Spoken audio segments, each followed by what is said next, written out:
was not a professional. Deborah Nelson, Justice. Please be seated. Good morning. Good morning. We're on the record, case number 12 CF 1083, State versus George Zimmerman. Give you a few moments to get your stuff together. And thank you, Your Honor. And we approach for a moment just on some housekeeping issues. sure.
Okay, are we ready to bring the jury in?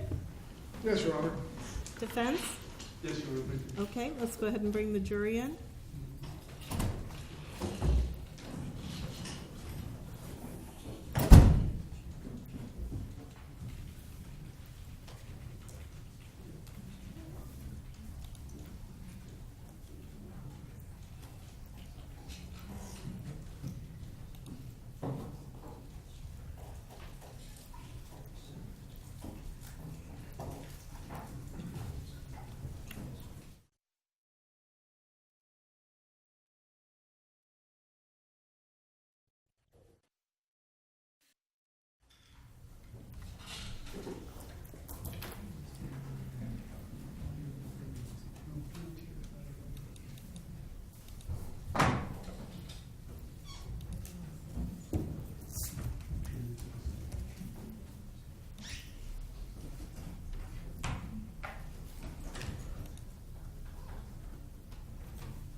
Jury's present, Your Honor.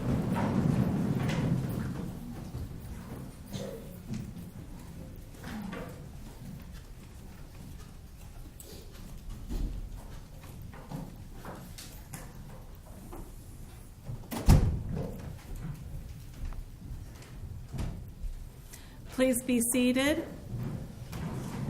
Good morning, ladies and gentlemen. Welcome back. I hope you had a nice weekend.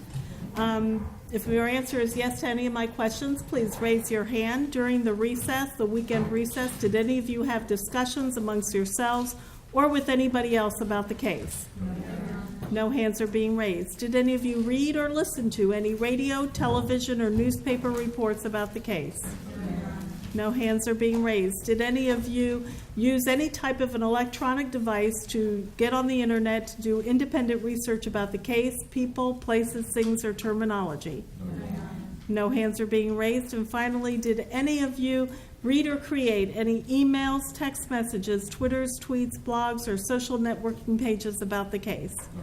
No hands are being raised. Thank you very much. I don't know whose next witness it is, but defense, please call your next witness. Yes, Your Honor. Defense will call Sandra Osterman.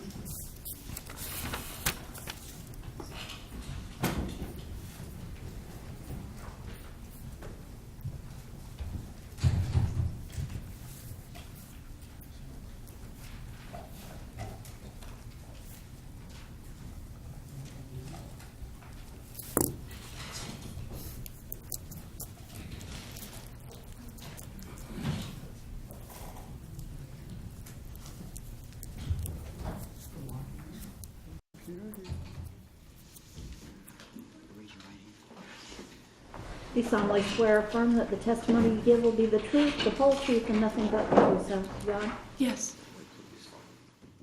I might have a moment to... Looks as though this is not the traditional computer from this courtroom, so the login is not on it. If we don't know it, I may need a minute to just use mine.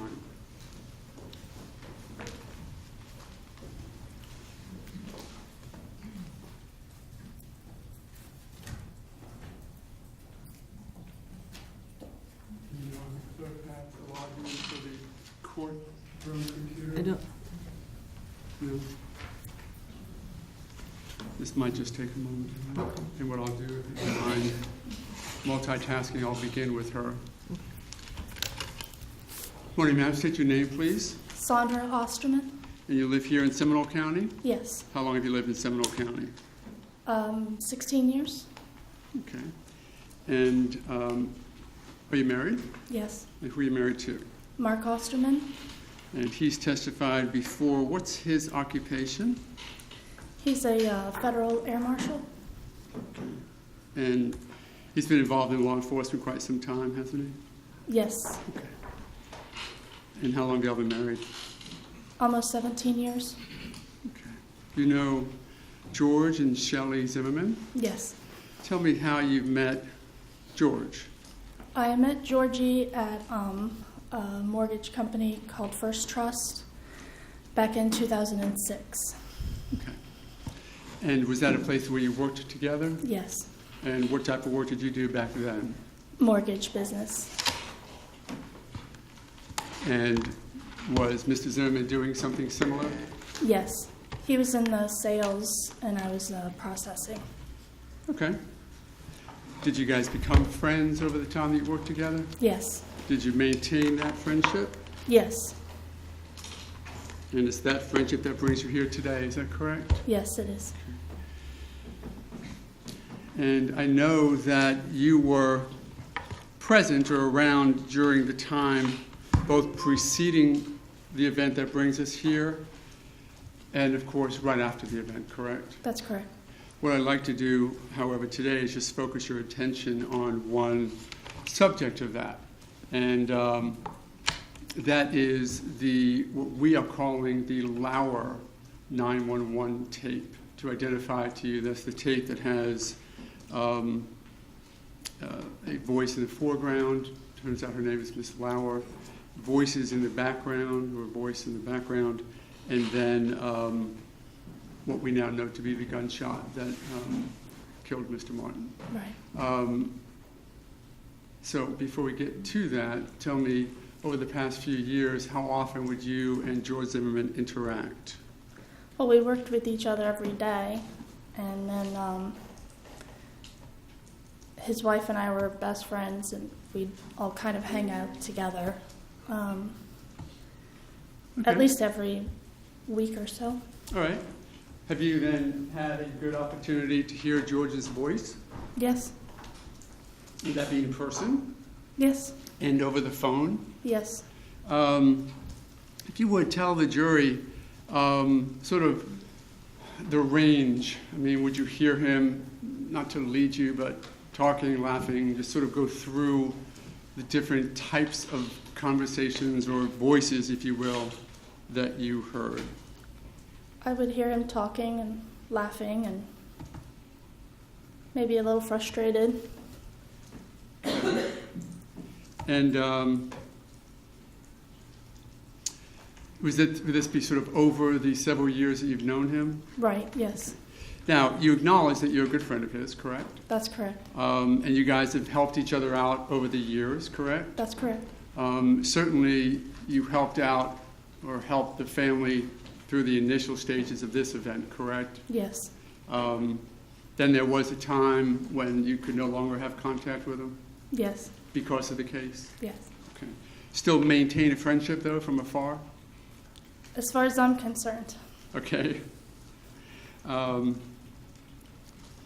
Would your friendship with him impact on how you're going to testify today regarding what you may hear on the tape?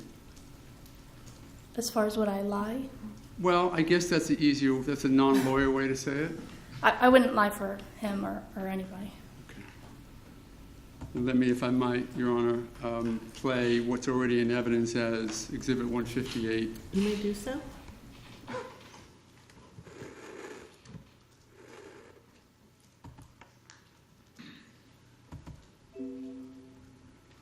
Do you need police, fire, medical? Maybe both. I'm not sure. There's just someone screaming outside. Okay, what's the address that they're near? 1211 Twin Trees Lane. Twin Trees Lane. Is this in the Twin Lakes homes in Sanford? Yes. Okay. And is it a male or female? It sounds like a male. And you don't know why? I don't know why. I think they're yelling help, but I don't know. Just send someone quick, please. Okay. Does he look hurt? I can't see him. I don't want to go out there. I don't know what's going on. So they're sending him. So you think he's yelling help? Yes. All right. What is your number? Just there's gunshots. You just heard gunshots? Yes. How many? Have you had a chance to listen to that tape before today? Yeah. And on how many occasions? A few. Okay. Do you know whose voice that is in the background screaming? Yes, definitely. It's Georgie. And how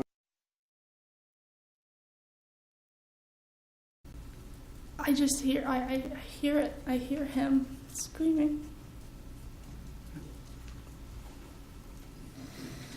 Nothing further, Your Honor, this witness. I'm going to leave this here. In case the state wants to replay it, I'll show you how to do it on this computer. If not, I'm going to leave it here for other witnesses. Okay, thank you. You may You need it out of your way. We may need to put another one. Can you put the one distinction?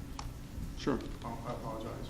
No, no problem at all. I'm just going to. I'm sure she knows better than either one of us, but let me undo this.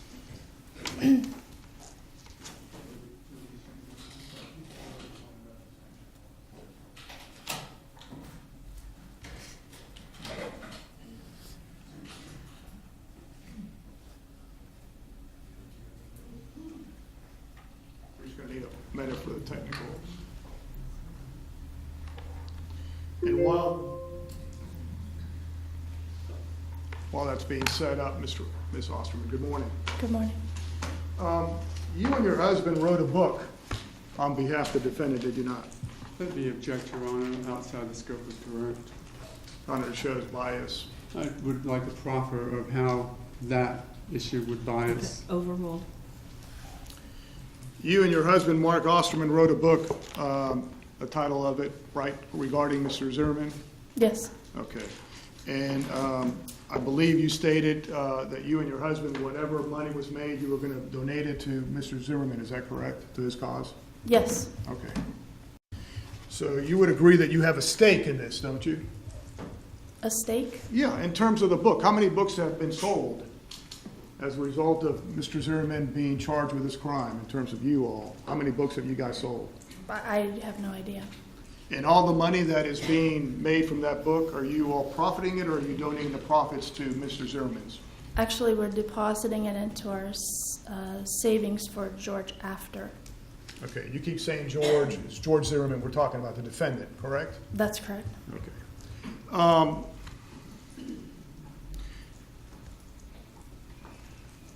And I believe you've known Mr. Zimmerman for how long?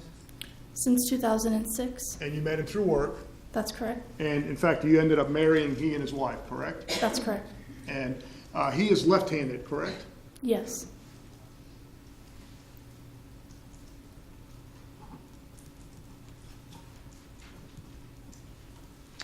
Now, regarding the recording that was played for you, you had heard this, you heard it 2 or 3 times, you said, or 4 times? I'm A misunderstanding. few times. Okay, did it take you a while to figure out who was actually yelling? Absolutely not. You from the first time you Very heard it, first you time. knew? I apologize, I interrupted you, ma'am. The very first time I knew it was George, So why did you have to listen to it more than once? because it's played on the news all the time. Okay. And the first time you heard it was on the news? Yes. And so on the news, it was dealing with this case, George Zimmerman, correct? Yes. Okay, so you were aware that the recording was dealing with George Zimmerman? Yes. Okay. And that in no way influenced you in reaching your opinion that this was George Zimmerman on the recording? No. Okay. Now, you had it lined up.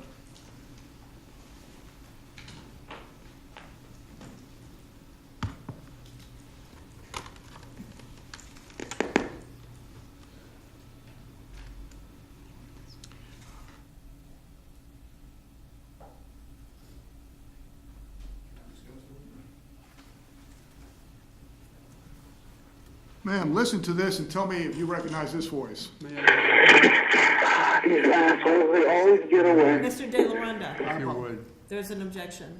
actually, just a request for what exhibit it What is. exhibit are you playing, please? It is part of the 911 non-emergency call that the defendant made. I didn't want to tip her off in terms of the recording, and that's why on purpose. Okay, did go not. ahead. Oh, then I didn't mean to get in the way.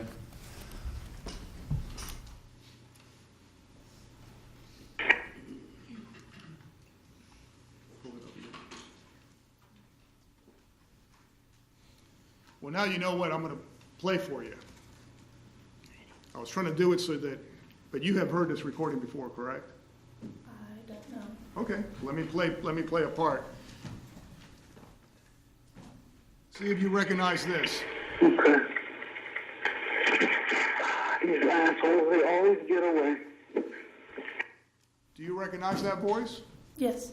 And who is that voice is saying, pardon my language, these assholes, they always get away? That's Georgie. George Zimmerman? Yes. You know, in court, we were supposed to give their... I apologize.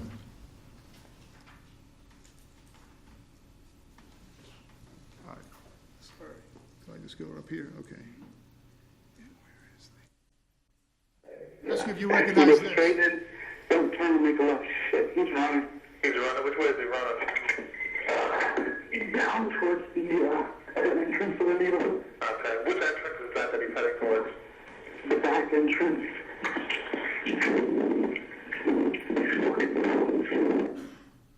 Did you recognize that voice? Yes. And was that Mr. Zimmerman too? Yes. When he uttered the words, these, pardon my language, these fucking punks? Oh, I didn't hear that. You didn't hear that? I No. can play it again if you want.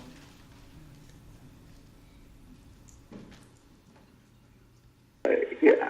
He goes straight in, don't turn and make a left. Shit, he's running. He's running. Which way is he running? Down towards the entrance of the neighborhood. Okay. Which entrance is that he's heading towards? The back entrance.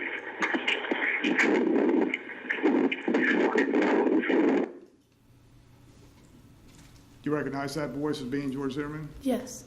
Okay. Now, you had never actually heard the 911 tape, other than when you heard it when it was being played, George Zimmerman, but you had not heard the defendant screaming before, had you? Like that? No. Yes. No. Okay. Thank you very much, ma'am. Just a bit, Your Honor.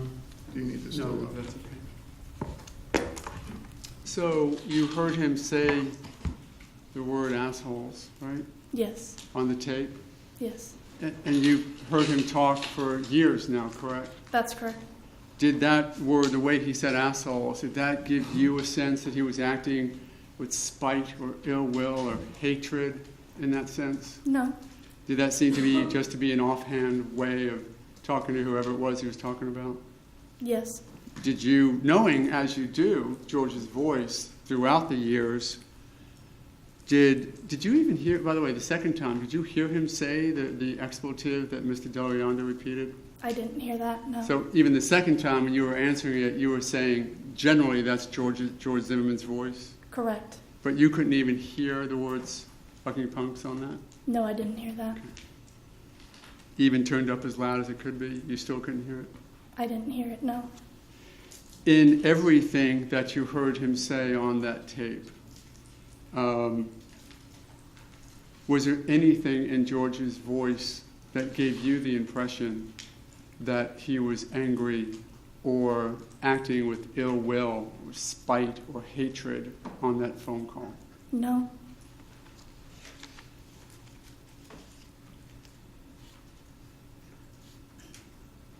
So since you've never heard him scream like this before, how are you certain it's his voice?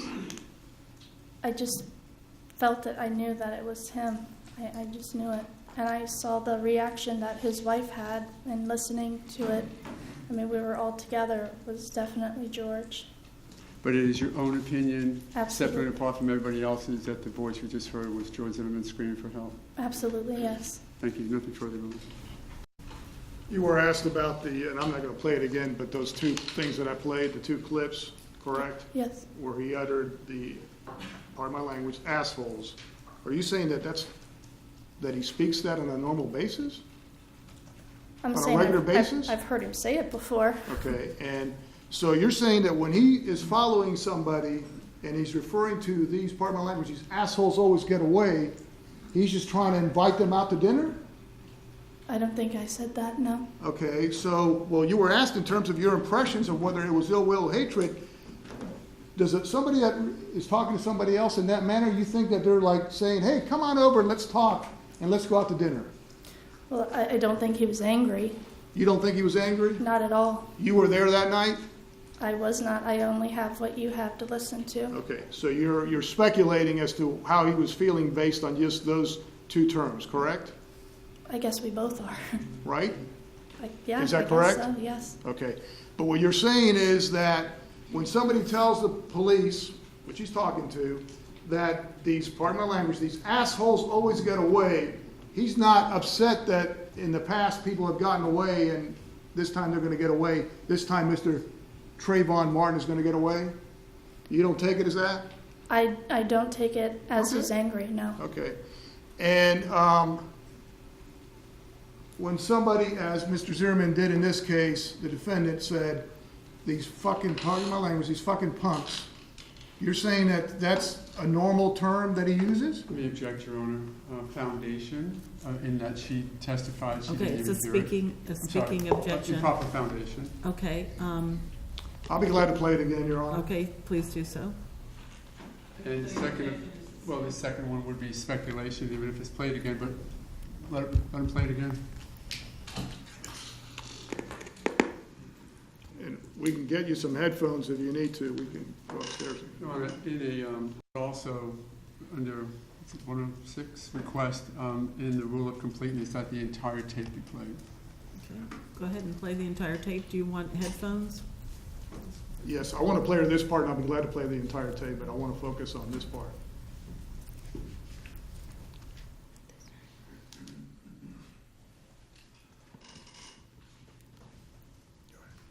I There's no requested a question. rule of completeness that is the entire tape. He's going to do it, so Okay, thank you. I'm he sorry. said he will do it. Yeah, he goes straight in, don't turn and make a left. Shit, he's running. He's running? Which way is he running? Down towards the entrance of the neighborhood. Okay, which entrance is that he's heading towards? The back entrance.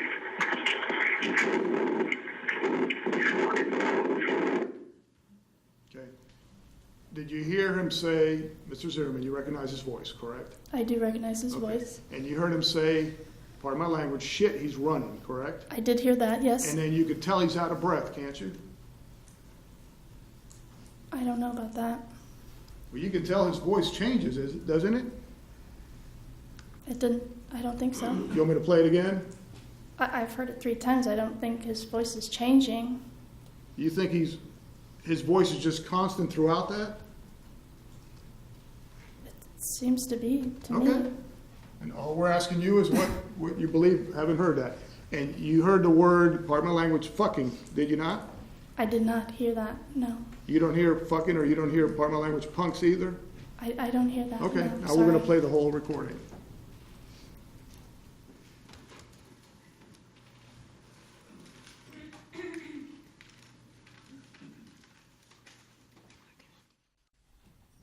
You got a disc.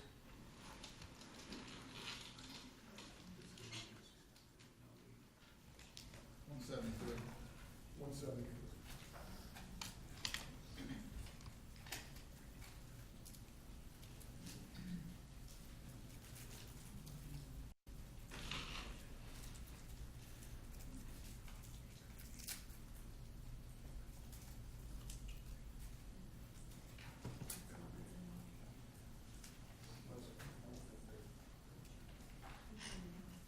Oh, you have the state exhibit, 173. I have that one. Yeah, that's just the Lauer call. Okay.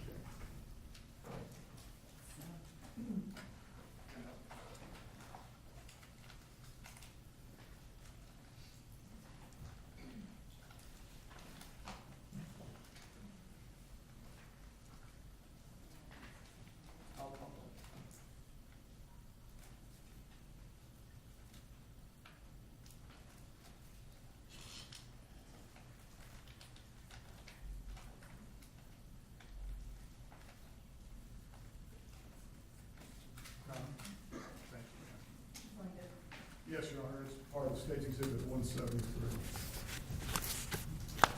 Thank you.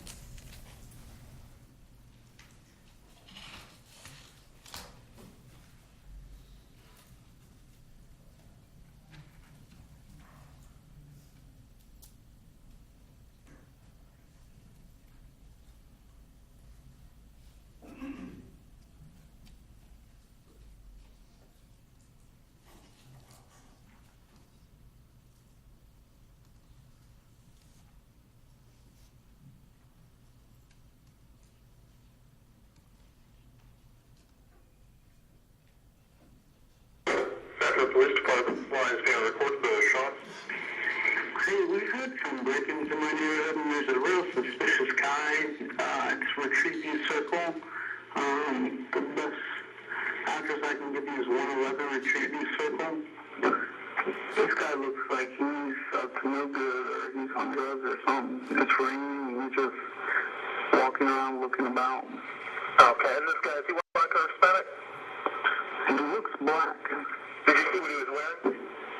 Yeah, a dark hoodie, like a gray hoodie, and either jeans or sweatpants and white tennis shoes. He's seen a room, he was just staring. Oh, he's just walking around the area at all the houses. Okay. And now he's just staring at me. Okay, he said it's 1111 retrieve you or 111? That's the clubhouse. That's the clubhouse. Do you know what he's near the clubhouse right now? Yeah, now he's coming towards me. Okay. This guy's hand in his waistband. Yeah, he's a black male. Okay. How old would you say he was? He's got a button on his shirt. Late teens. Late teens, okay. Mm-hmm. Something's wrong with him. Yeah. He's coming to check me out. He's got something in his hands. I don't know what his deal is. Okay, just let me know if he does anything else, okay? Yeah, we got him on the line. Just let me know if this guy does anything else. Okay. These assholes, they always get away. Yeah. When you come to the clubhouse, you come straight in and make a left. Actually, you go past the clubhouse. Okay, it says on the left-hand side from the clubhouse? And you go in straight through the entrance, and then you make a left.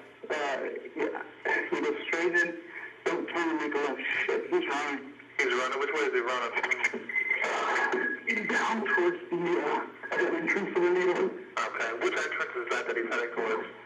The back entrance. Are you following him? Yeah. Okay, we don't need you to do that.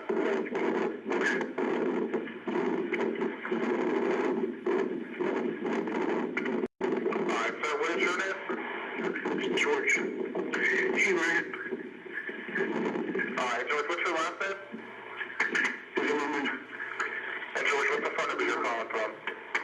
407 435 2400. Alright, George, would you have them on the way? Do you want to meet with the officer when they get out there? Yeah. Alright, where are you going to meet with them at? If they come in through the gate, tell them to go straight past the clubhouse, and straight past the clubhouse and make a left, and then they go past the mailboxes. You'll see my truck. Okay, what address are you parked in front of? I don't know. It's a cut through, so I don't know the address. Okay, do you live in the area? Yeah. What's your apartment number? It's a home. It's 1950. Oh, crap. I don't want to give that aloud. I don't know where this kid is. Okay, do you want to just be with them right near the mailboxes, then? Yeah, that's fine. All right, George, I'll let him know to meet you with the out there. Actually, could you have him call me and I'll tell him where I'm at? Okay, yeah, that's no problem. My number, you got it? Yeah, I got it. 407-435-2400. Yeah, you got it. Okay, no problem. I'll let them know to call you when they're in the area. Thanks. You're welcome.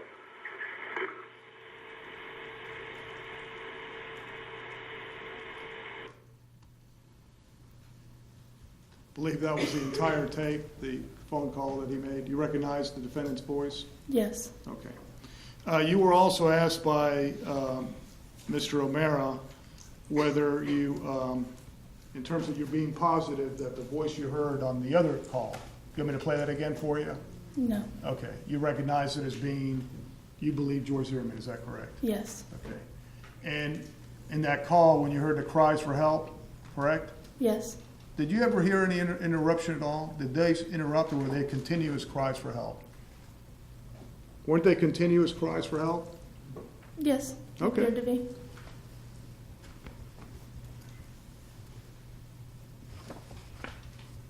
Thank you, Ann. You're welcome. Any redirect? There is some based upon the new information presented, Your Honor. Now that you've had a chance to listen to the entirety of the phone call, I want to ask you some questions about that, okay? Okay. Anywhere on that call, any word, any sentence, any phrase, did you hear anything that to you, knowing George Zimmerman's voice as you do, evidenced that he was angry or acting with ill will? No. That he was spiteful in his presentation to the law enforcement officer? No. When he said things like, he looks black, did that come across to you as spiteful or hateful?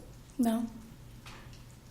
But about when he was, right after he said the word asshole, when he was given directions to the clubhouse. You heard the word assholes, correct? Yes. And I know these are uncomfortable for you, and we're just throwing out curse words like we can, but understand that in the context of a courtroom, we live with the evidence, okay? Okay. So using that word, assholes, I think you testified that did not evidence to you any ill will or hatred. No. How about the words right afterwards when he said that, and then he said, gave directions to the clubhouse? Did he seem exasperated or angry in that? No. When he said, shit, he's running away, then the officer asked him, where's he running? And he said, down towards the back entrance. Did that language to you evidence any anger or hatred? No. How about when the officer asked him, are you following him? And he said, we don't need you to do that. And George said, okay. Did you hear any anger in that? No. Could you identify what that wind noise or that sound was during that part of the conversation? No, I didn't know. When he said, when they were talking about where to meet, and Mr. Zimmerman gave him his telephone number, any anger that you heard in that? No. When he said the word crap, that he had just given out his telephone number sort of out there in the open, when he said that word crap, did it evidence any anger or ill will or spite or hatred to you? No.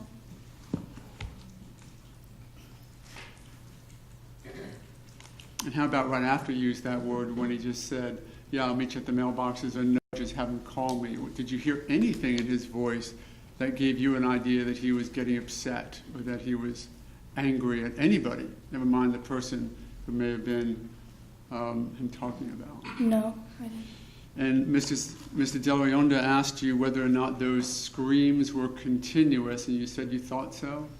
Yeah. Did they seem to be scream, time, scream, time, scream, time? Or was it, which is the alternative? Okay. Rephrase your question. May I give an alternative? Rephrase your question. Okay. Did you hear gaps between the screams, gaps in time between the screams?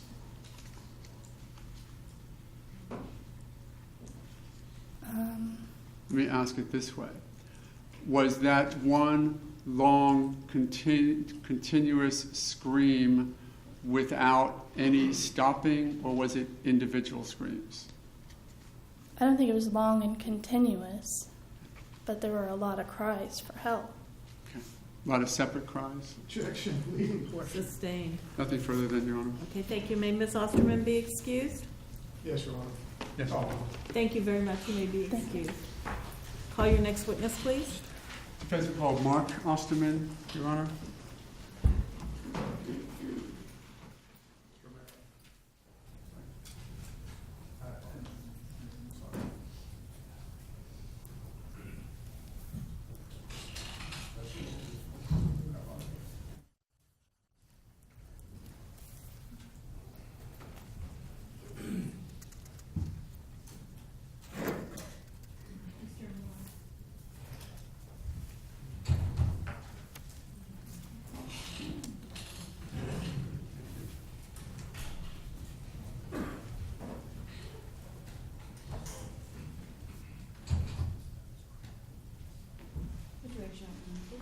You solemnly swear or affirm that the testimony you give will be the truth, the whole truth, and nothing but the truth, so help you God? I do.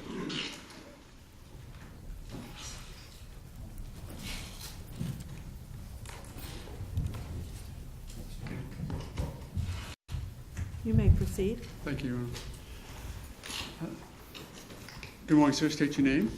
Mark Osterman? And of course, you've testified before the court in this case before, correct? Yes, sir, last I week. think you were placed under oath again, but you certainly acknowledge that you still or are presently under oath as you testified before the jury. Yes, sir. And I know that we don't go very far into your background, and I know that it was talked about before, but you are a federal air marshal? I am. Lived your life within the confines of law enforcement, is that I have. correct? Okay. And you do know George Zimmerman, obviously. I do. What I'd like to focus your attention on a couple of subjects, first of which is any information you have regarding Mr. Zimmerman accomplishing a concealed weapons permit. Are you aware of that process? I am. And if you would, tell the jury what discussions you had with Mr. Zimmerman in that regard. Objection, calls for hearsay. Overruled. Go ahead. In reference to the concealed weapons permit, we had talked about him getting a concealed weapons permit and how to go about it. There was a local sports store, I think it was Gander Mountain, that was putting on a class for the concealed weapons permit, and he had signed up for it, him and his wife, and they both took the class together, where it provided training and the actual fingerprinting and other things. And did you have discussions with him about gun safety? Often. We had gone to a shooting range on several occasions, probably 8 or 10 occasions, and each time firearm safety was always at the first or the top of our list of discussions. And generally speaking, tell the jury what you mean by firearm safety. Well, firearm safety at a range means always being safe and aware of where your firearm is being pointed, making sure that it's in a safe condition until you're ready to fire it, or if it's not being pointed in a direction that shouldn't be pointed, and just making sure that it's handled correctly. And George was very safe all the time. And that was in part based upon your instruction to him? That is possible. And did you discuss with him the type of weapon to purchase and the purpose for it? Yes, we did. And if you would explain to the jury about that. Well, there are many different types of firearms for many different purposes. Some are for competition. If you wish to compete and travel and compete in firearms competitions, you would use a certain type of firearm for that. Some are for self-defense, and those would be a little more compact, a little smaller, able to keep on your person with a concealed weapons permit. Some, of course, would just be for, let's say, home defense, and they may be a little larger in size. But for the ones that you would have for personal defense, those would probably be the ones that I recommended George to get if he was going to get a concealed weapons permit. And the type of firearm that we chose was the Cal-Tec 9mm, and it was chosen for the reason of it didn't have an exterior safety. When you have an exterior safety on a firearm, sometimes it can be dangerous to the person who owns the firearm, such as if you need to use it in a very stressful situation, sometimes your mind will lock up a bit, will not allow you to think that extra step of pulling the safety down before you need to use it to defend yourself. So as most law enforcement agencies, or all that I'm aware of, they don't have an exterior safety on your firearm, which means there's no extra button to push. The only natural safety that you would have is an extended trigger pull. It means the trigger is not what people sometimes call a hair trigger. It's an extended trigger pull to where it can't be just accidentally squeezed and have the firearm go off. What were the characteristics then of the Cal-Tec 9 that you focused on in assisting Mr. Zimmerman to purchase that weapon for self-defense? It's a reliable firearm. It is without the exterior safety. And some firearms have 2 or 3 exterior types of safeties. I was not a fan of those. And so our discussion went to the type of firearm to where if you're, ironically enough, we had this discussion, if you're in a tussle with someone and you need to utilize the firearm and there's a situation that's so stressful that you can't think to remove 1 or 2 exterior safeties, and you need to protect yourself and you need to do it right now, the Cal-Tec was the type of weapon that was good for him. I understand I'm not supposed to ask you what weapon you carry for work, so I won't. But can I ask you whether or not it has an external safety? Every law enforcement job I've ever had, none have ever had an exterior safety. And is the then extended trigger pull a safety choice for those type of firearms? Absolutely, and that is by design.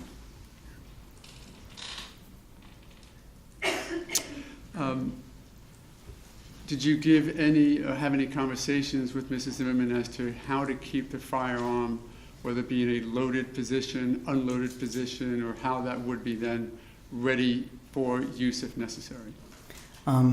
I suggested that you keep one loaded in the chamber, because some people, if you're in your home and you have, let's say, children at your home, that obviously you should not have contact with it, but if an accident happens and it happens to be left somewhere, not having one in the chamber might be the smarter option, to where someone would actually have to manually manipulate the firearm, the automatic firearm, to put a round in the chamber to allow it to be fired. If you're in a situation where you're walking around day to day and you have it in a concealed weapons capacity, having one in the chamber is something that has to be done, because if you absolutely need to use it to protect someone else in society or yourself, that extra step sometimes is the difference between life and death. Do you keep a round chambered in your gun? All the time. And do you know any law enforcement agencies that would suggest that that's inappropriate to do? It's against policy To not have one in the chamber. And did you have any discussions regarding having a full magazine after chambering one? And what's that concept?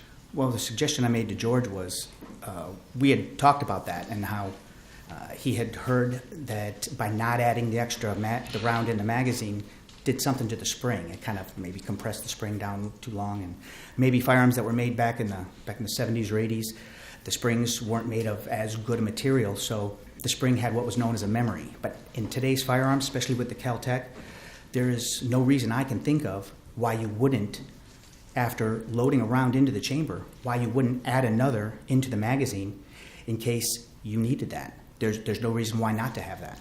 To leave an extra available round not in your firearm just didn't seem to make sense. And you've had an opportunity to be with Mr. Zimmerman when he was at the firing range? Often. What hand does he shoot his firearm with? He shoots right-handed, I believe. But if I remember correctly, he's left-handed when he writes. But his firearm, he shoots with...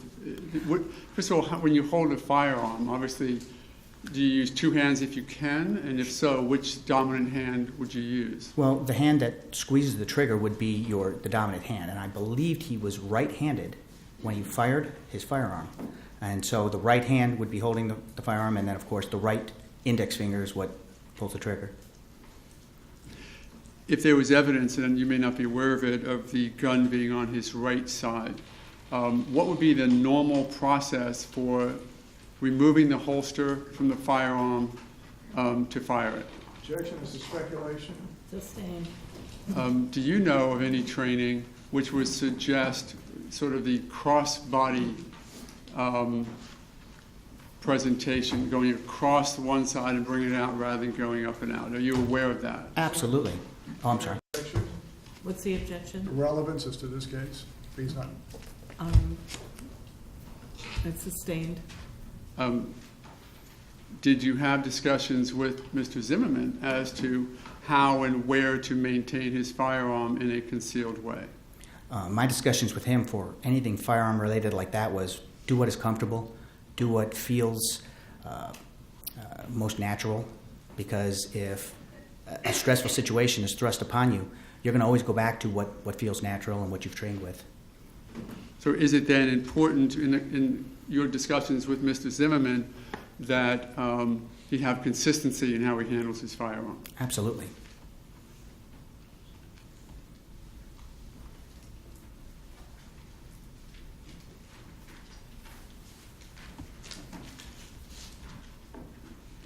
Can you recall any time where you see Mrs. Zimmerman use his left hand as a dominant hand for shooting a firearm? Yes. Tell me about that. We practice that. Sometimes if you're unable to shoot with your dominant hand or the hand that you're most comfortable shooting with, shoot with the other hand. Sometimes you do it just for marksmanship practice, and sometimes you do it in case your primary dominant hand gets injured, your arm gets broken in some kind of event. You may need to use your left hand or the alternate hand for that reason. And that would be used then as an alternative method of the use of the firearm? Whichever hand can get to the firearm, that's the one you would use. And as you testified before, you've known Mrs. Zimmerman for how long? At least 5 years. And I believe that your wife had met him first? She did. Through work? She did. Okay. Have you had an opportunity then to interact with Mr. Zimmerman over the past 5 years? Often. I think you testified that he's your best friend, correct? He is. Have you heard his voice then in different varying situations or experiences? I have.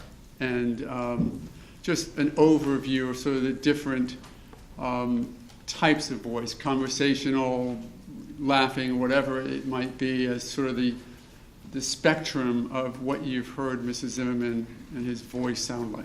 Quite a bit, quite wide in the spectrum. Okay, can you give us any examples? Well, anywhere from the casual conversation to the hysterical laugh, to perhaps shouts over long distance. Someone's downrange at the shooting range, or someone is at the other side of a store and yelling to each other, but perhaps not what I had heard on the 911 tapes. Let's talk about that for a minute. If I might play for you a tape, I believe it's 158. I'm getting that right? Yes. May I play that exhibit at this point? I'm going to play an exhibit for you, which I think you reference as the 911 call, and ask first that you listen through it throughout. If you need to hear it a second time, let me know. If you need me to go back and listen to a portion, let me know, but I'm going to play it straight through one time. 911, do you need police, fire, medical? Maybe both. I'm not sure. There's just someone screaming outside. Okay, what's the address that they're near? 1211 Twin Trees Lane. Twin Trees Lane? Is this in the Twin Lake homes in Sanford? Yes. Okay. And is it a male or female? It sounds like a male. And you don't know why? I don't know why. I think they're yelling help, but I don't know. Just send someone quick, please. Okay. Does he look hurt to you? I can't see him. I don't want to go out there. I don't know what's going on. So they're sending him. So you think he's yelling help? Yes. All right. What is your phone number? Just there's gunshots. I'm going to stop it at that point. Have you listened to the tape throughout the end of it at any point? I have. Any relevance of the rest of the tape as far as your ability to hear George's voice? No, sir. Okay. Then let me focus you on what we have heard and tell the jury, first of all, if you have an opinion as to whose voice that is in the background, and by that I mean not who we now know to be Miss Lauer talking to the 911 operator, but the screaming or the noise in the background. Do you have an opinion whose voice that is? I thought it was George. Okay. And tell me why you think that. Just the tone, just the volume and the tone of what I was hearing was something that, because I talked to him probably as much on the phone, or had before this incident, as I did in person. So hearing his voice over a recording is something that your tone's a little different, and it just sounds a little different over a phone, and it just sounded like George. Okay. If I might have a moment, Your Honor. Yes, ma'am.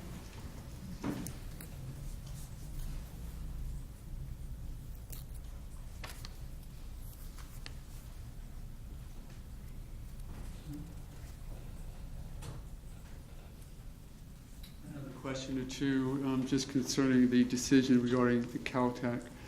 Can you explain to the jury your understanding of double action versus single action guns? Of course. A firearm that has double action requires the trigger and the hammer to do two separate things, two separate motions. One is as you're squeezing the trigger, the hammer was in front, was forward, it has to come back. That's the one action, and then it comes forward and fires the firing pin, which sets off the firearm. Single action would mean the firearm is, the hammer mechanism is back, and as you squeeze the trigger, it does one action, which is single. Now, there are some automatic handguns that are double action only, to where internally the hammer is internal, so you really can't see the hammer coming back, but both functions are done in a double action capacity with those handguns. And is a Kel-Tec 9 the type firearm where it could only be double action? Correct. That's what makes the extra trigger squeeze even harder, and it's more of a firm squeeze, making it less likely to go off by accident. And is that one of the safety features of that gun? It's its greatest safety feature. Thank you. Nothing further on. Thank you, Cross. Thank you. Good morning, Mr. Osterman. And good morning, sir.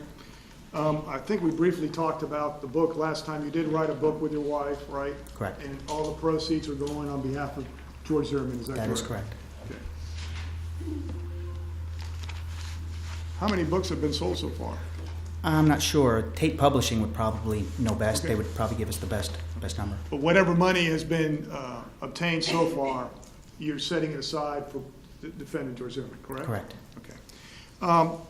You were asked, I guess, at the very end about the knowledge of the gun that you suggested to Mr. Zimmerman, correct, the defendant? Correct. Okay. Do you know what the trigger pull is on that gun? The pounds per square inch, is that what you're referring? Yeah. I do not know. Would you agree that an expert with firearms would be better suited to explain the mechanics of that and the trigger pull and all that stuff? Without question. You're not here testifying as a firearms expert, I am correct? not. Okay, just want to make sure the record was clear about that. Correct. But you did state that you did have discussions with the defendant, Mr. Zimmerman, regarding what type of gun he should have, and I think you taught him how to shoot, correct? It's my recollection, right? He had been shooting at a range before. His father was career military, so I was not his first time going to a shooting range. But you made him a better shooter. I hope so. Okay. And you mentioned in terms of discussions with him in terms of the firearm, what to get. Yes, He sir. never conferred with you as the type of holster to get, correct? He did not. Right? I mean, the holster he got on his own, correct? Correct. And did he ever show it to you once he got it? Oh, yes. That it was an internal holster, Correct. right? And an internal means you can hide it inside your waistband versus an external, which is what the police would have if they're in uniform, et cetera. Correct? Is that the Absolutely. difference? That is correct. Okay. So it'd be hard to see. In other words, internally, people would be having a hard time seeing it. Correct. That's the whole purpose. Even without a jacket, it would be difficult to see. Okay. And if it was dark, it would be even harder to see, correct? I would agree. Okay. And you were talking about techniques in terms of shooting the gun and all that, in terms of shooting. I gather when you were shooting with him, in terms of you shoot at a target, you shoot to aim to kill, correct? You aim center mass, center of the target. Center mass, meaning the heart, the torso, correct? That is absolutely correct. And you keep shooting until the threat is gone. In other words, if the person's still alive and all that, you keep shooting until the threat is gone, correct? Well, it's not so much as if the person is still alive, it's until the threat is neutralized. Right. In other words, you would never holster your gun if the person was still alive and was a threat to you, correct?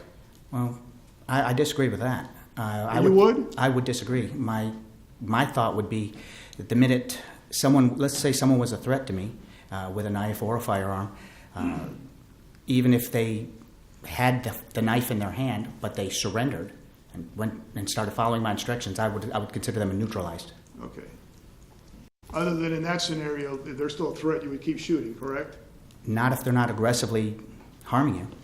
Okay, so you would holster the gun if you felt the person had a firearm still? I have enough confidence to know that I might be able to retrieve it fast enough if they jump back at me. You're saying that you shoot somebody and you still feel they have a gun and they're going for the gun, that you would holster your gun? Not if they're going after my gun. No. If you believe they have a gun or they have some type of weapon? If their hands are free, Yeah, if you can't see their hands, then I would keep the firearm out. you would keep the firearm pointed at the person, right? Probably. Or shoot because you thought it was a threat. You'd only shoot if you felt the actual threat of of a firearm. So Okay. firearm pointing in your direction, then you would fire again until it's neutralized. So let's make sure the question's clear. In other words, if you feel the person has some kind of weapon, you would not holster your gun, correct? It would depend. If you can't see the person's hands and if you believe they have some kind of weapon, you would not holster your gun.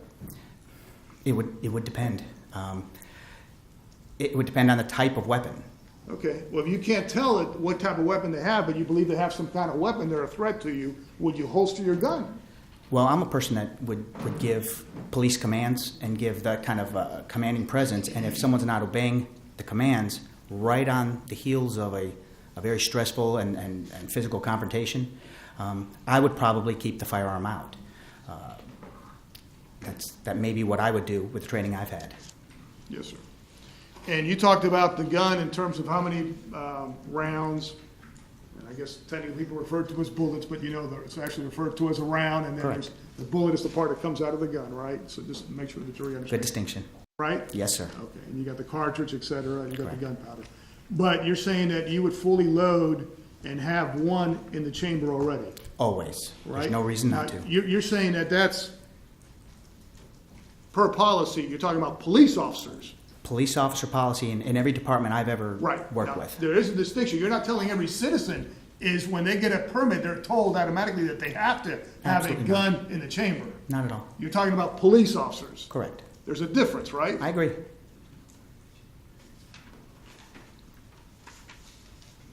Now, you're talking about in terms of scenarios that you discussed with the defendant. Yes. You were asked about that.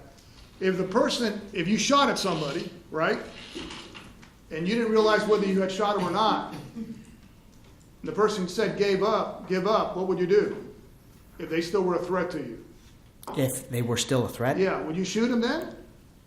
could you define what the threat might be? Well, I'm just talking about what the scenarios you discussed with the defendant. Well, what we discussed was if they're a threat, let's say someone lays down on the ground and follows your commands, that you tell them to freeze, get down to their knees, lay down on the ground, you're not a threat at that point. At that point, I would probably try to restrain them. Okay, and so you discussed with him in terms of taking somebody, in terms of arresting them or getting them under control, correct? If we did, it was something I wouldn't have remembered the specifics of it. He would not have needed to know how to arrest somebody or how to restrain someone. It was basically if someone is a threat to yourself or to someone in the general public, you keep the firearm out if they're an active threat. That Cal-Tech gun that we talked about, when you fire it, you intend that bullet to go out the gun, right, out the barrel, right? There's no you don't kind of in the movies where you kind of squeeze the trigger a little bit. When you're squeezing, you're intending for that bullet to go out, correct? Right, correct. And make sure the record's clear now, you're not saying that Mr. Zimmerman was a law enforcement officer. Not at all. Okay. Unlike you, obviously. There's a Correct. difference, right? I agree. Wouldn't you agree? 100%. A big difference I agree. in terms of what police officers can do and what a citizen can do.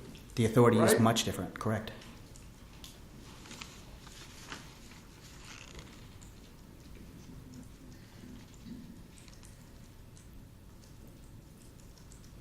And I'm assuming if in terms of the scenarios you discussed with them, if you're confronting a person, in other words, and they're saying they're giving up, they're backing up, you don't shoot them, right? Correct. I'm assuming, or do you? Does the police teach you to shoot them? No. Okay.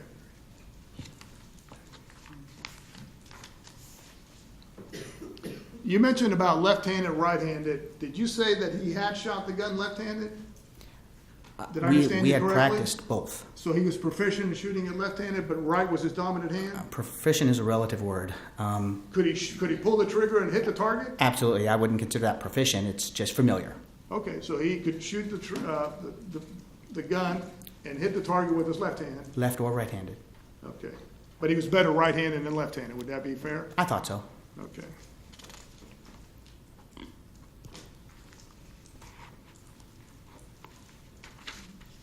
If I may have a moment, Your Honor.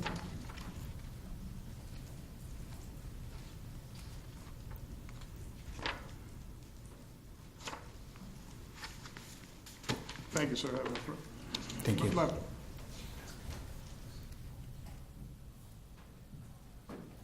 Thank you. No further questions. Any redirect? Yes, Your Honor. Just so we're clear with the different authority with police officers and citizens. In order for a gun to be available for self-defense, it has to be ready to fire, correct? Always. I would highly recommend that. So if you were asked by anybody, including Mrs. Zimmerman, how to keep a gun so that if necessary, it's available for self-defense, what would you tell them about chambering a load or not? Putting a round in the chamber and then what is called topping off the magazine, because the magazine is where the bullets are. As you place that into an automatic handgun, you take one off the top and it goes into the chamber. Well, I would recommend removing the magazine, putting one more bullet into the magazine, putting it back in there, because it's always better to have it, not need it, than need it and not have it. And that goes not only for law enforcement that you're more familiar with, but for citizens as well, correct? My wife has a concealed weapons permit, and I instruct her the same way.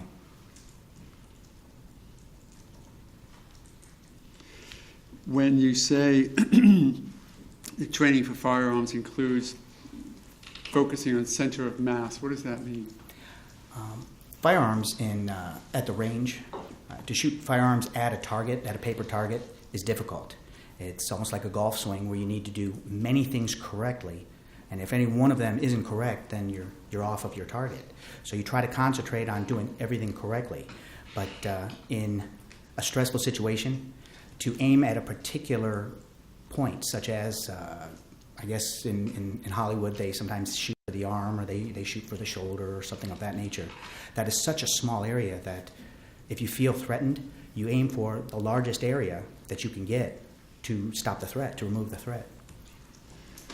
And is there any training from your experience that if you're going to do that, that you shoot more than once, or that you shoot rapid succession, or how is that handled? We have that training. They also train that type of technique at concealed weapons permit classes to fire more than once, either the 2-shot or the 3-shot. It depends on the scenario, depends on the situation. It would depend on whether you have multiple assailants that are threatening you, something to that effect. What's then the purpose for shooting more than once and going for center of mass? Well, if you have a smaller caliber handgun, the impact of the projectile isn't as great. If you have a rather large person, someone over 6'5" or something, very heavy in their weight, shooting a smaller caliber bullet may not have the same effect to stop them. Someone who is also perhaps under a narcotic that is enhancing their strength, sometimes firing once may not stop them from being a threat, and they may continue to attack.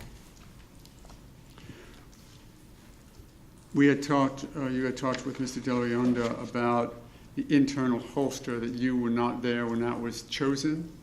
Correct. But that you've seen it? I have. Is there something sinister or improper in your mind about an internal holster? No, it's comfort. You wear what is comfortable to you, and you wear what's going to be effective. There's some holsters that some people will get that are more for show, but they're kind of difficult to remove the firearm. And sometimes you see that at a shooting range where someone is trying to get their firearm out of the holster, and it's a struggle. Always go with what's comfortable and what's functional. So just so we're clear, if I had a holster with the gun, the internal holster has the gun. If my fingers are the gun, the internal holster, if I might approach the witness for a moment. You may. The internal holster sort of holds the gun in here, correct? I would think, yes. Hidden from view, correct? It's designed, correct. In effect, concealed. Yes. The purpose of a concealed weapons permit is to allow you to do what? Is to make sure no one can see it. I think that's the law of Florida's concealed weapons permit, is not to carry it open. Because carrying one external would have it like this, correct? You would be required then to have a jacket or some Right. kind of cover. So that if I had an external holster like this might be legal, correct? I would agree. This wouldn't be legal, would it? That would be a violation. And this certainly would not be legal. Absolutely not. But with an internal holster, I might get away with having a legal carry as long as the gun was not visible. Correct.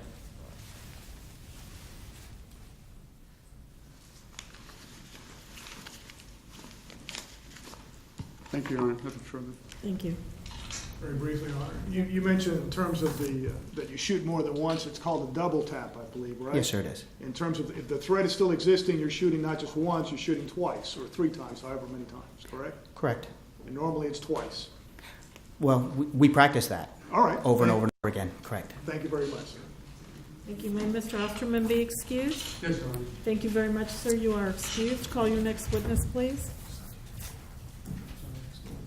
Yes, subject to recall, Your Honor. You're subject to being recalled, sir. Defense call Jerry Russo, Your Honor.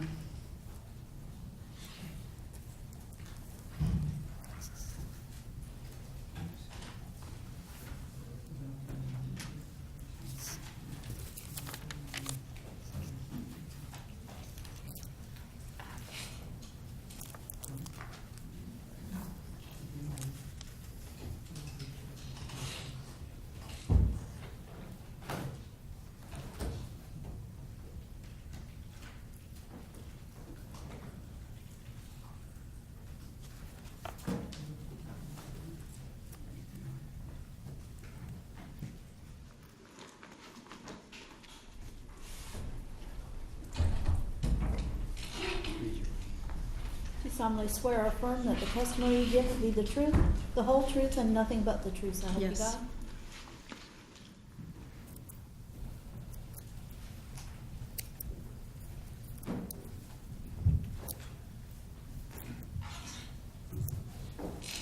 You may proceed. Thank you, Your Honor. Morning, ma'am. How are Morning. you? State your name, please. Jerry Russo? And the last name is spelled R-U-S-S-O. Yes. And where do you work? I'm sorry, Jerry is, Geri.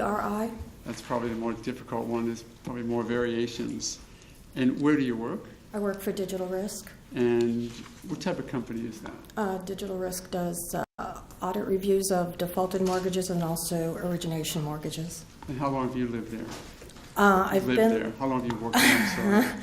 I've been there most recently for about 1.5 years, and I've worked there previously in the past also for just over a year, but I had about a year's gap in employment. Okay. And do you know George Zimmerman? I do. And how do you know him? I worked with George at Digital Risk. Okay. Was that then during that first 1 year period that you worked at Digital Risk, or more recently? It was both times. Okay. Correct, then, that Mrs. Zimmerman was there while you were there, you left for a little while, he still worked there, you came back and he was still working there. That's correct. Okay. And would you consider yourself a friend of George Zimmerman's? Yes, I do. Okay. And also, obviously, a co-worker? Yes.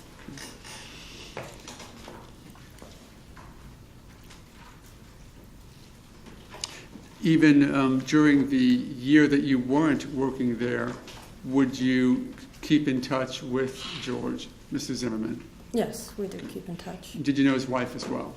I did not know her personally, no. But yet you kept in touch with George Zimmerman even for that year that you weren't working there? Yes. And when you came back then, how often would you see him on a weekly basis? I would say sometimes daily or several times a week. It just varied, but quite often. Okay. Have an ability to interact with him on almost a daily basis? Yes. Hear his voice? Yes. And if you can tell us, if you can, we're sort of using the term sort of a spectrum of different voices, anything from conversational tone, yelling, laughing.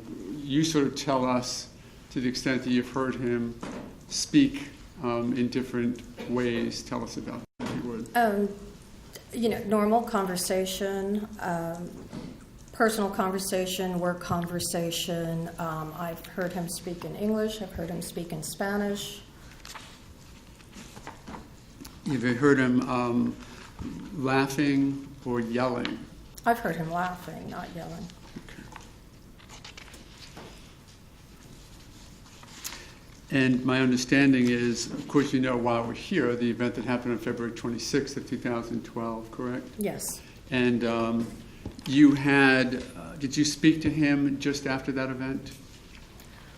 It wasn't just after that event, but it was in sometime in the year after that. I couldn't be exactly sure what date. Okay. Do you recall, if you can, how far after or long after the event of the shooting that you spoke with him? My best estimate would be a couple of months before he returned to Seminole County. Okay. That's when he was out of Seminole County before he came back? Yes. Have you had an opportunity to listen to what we're calling the Lauer 911 call, the Yes, I tape? have. I'm going to play it for you, and let me know if you have an opinion as to whose voice it is, okay? Yes.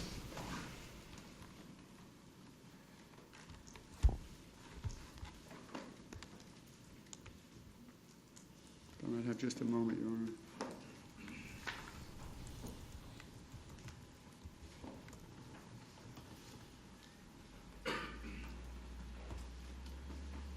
I'm going to play it one time straight through. If you want me to play it a second time, let me know. And if you want me to go back to a particular portion of it, let me know, okay? Okay.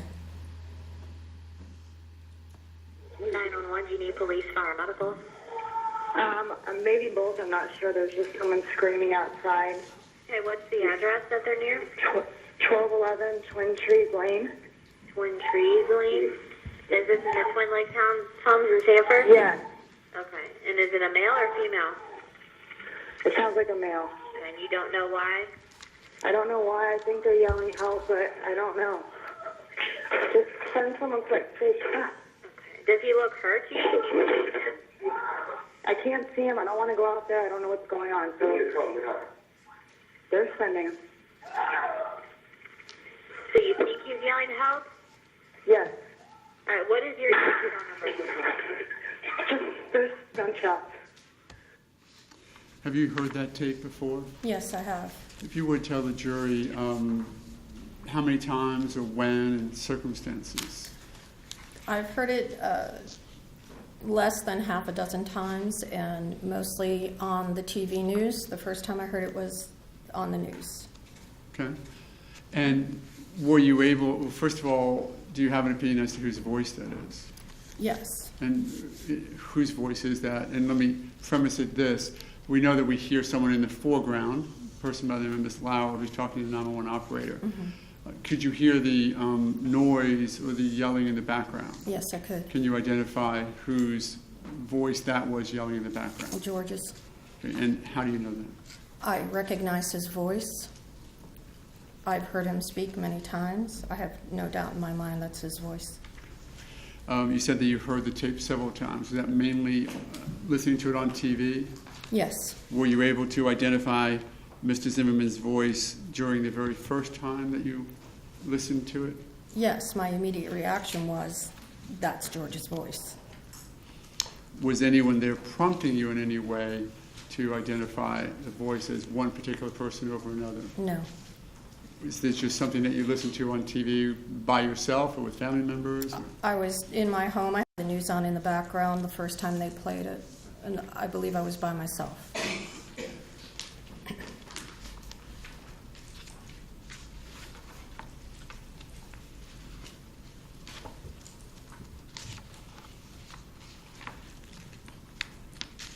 If I might have a moment, Your Honor.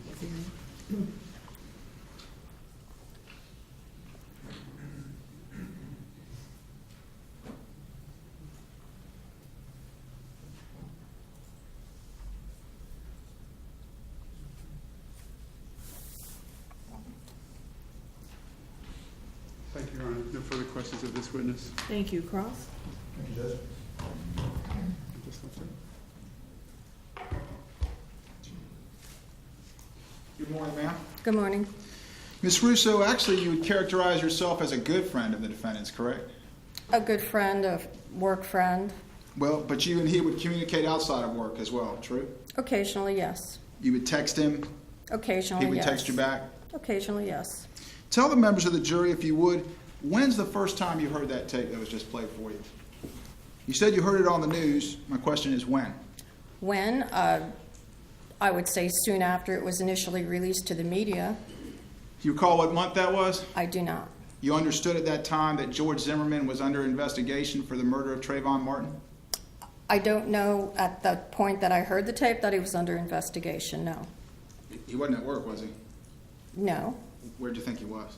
All I knew is that he was out of work.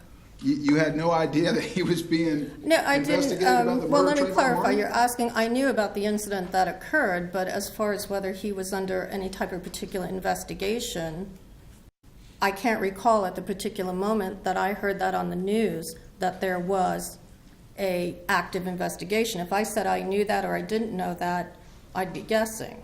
Why did you think he wasn't at work? Initially, I thought he was out sick. Then I heard he was out on FMLA. But you're telling this jury you had no idea he was being investigated for that murder? No, I'm not telling them that. I'm saying at the time that I heard the 911 call on the news, I can't recall at this moment, if I knew at that very moment that he was under investigation. If I said that I knew that, I'm just guessing. Okay. The assumption is that yes, he was. Why else would it be on the news? But I would just be guessing. All right, but you knew at the time you heard the tape that he had shot Trayvon Martin? Yes. Okay. And you know now he's actually charged with the second-degree murder of Trayvon Martin? Yes, of course I do. So when you heard the tape, you wanted to believe it was George Zimmerman's voice screaming for help? No, when I heard the tape, my immediate reaction was, that's George screaming for help. Did you want to believe it was Trayvon Martin? There wasn't a matter of believing or wanting to believe who it was. I recognized it to be George's voice. But you've never heard him yell before, right? No, I have You not. never heard him scream? No. So you don't know what he sounds like when he screams, do you? No, but the voice I recognized was that of George Zimmerman's. Did you ever hear Trayvon Martin speak? No, I have not. Did you ever hear him yell? No, I have not. So you have no idea what Trayvon Martin sounds like No, when I he do yells, not. do you? No.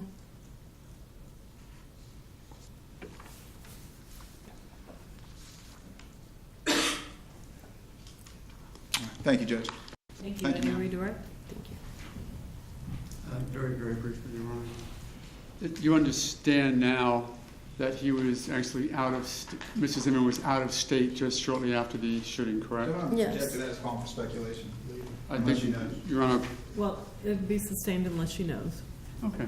Do you know, well, I don't know how to ask it without asking, so I will. Did you know where Mr. Zimmerman was just after the shooting? I didn't know his exact location, but I knew he was not in the state of Florida. You knew that he had to leave the state? Yes. And that at first there was police investigation, correct? I believe so, yes. There was a shooting. And that he was not charged with a crime immediately, was he? Judge doesn't object to that, again, unless she has that information. I just asked him to rephrase the question. I'll rephrase it. Do you know how long it was before charges were filed against him? I believe it was a couple of months. Okay, so you know that he was not charged initially by the police, correct? Correct. And that he wasn't charged until the Fourth Circuit came down from Jacksonville and charged him? Judge, again, I object to leading. Sustained. Do you know who charged him with second-degree murder? I don't know exactly who charged him, but I know he was charged. Do you know whether or not the 18th Judicial Circuit, this circuit, charged him? I believe there was a special prosecutor involved.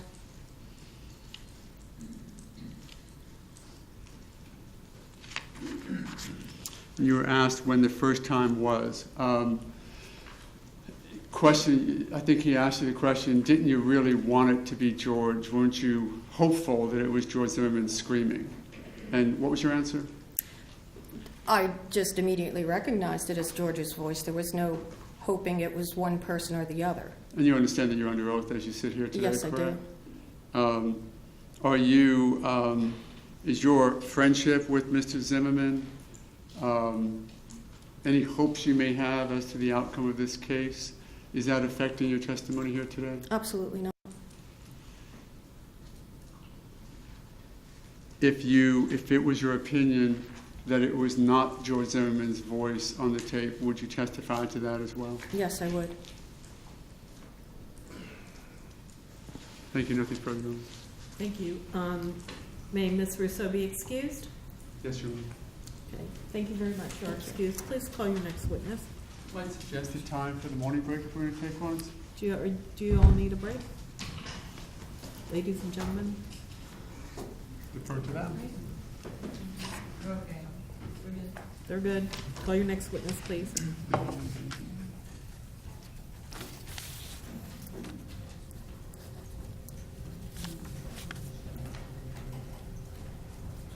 Benjamin.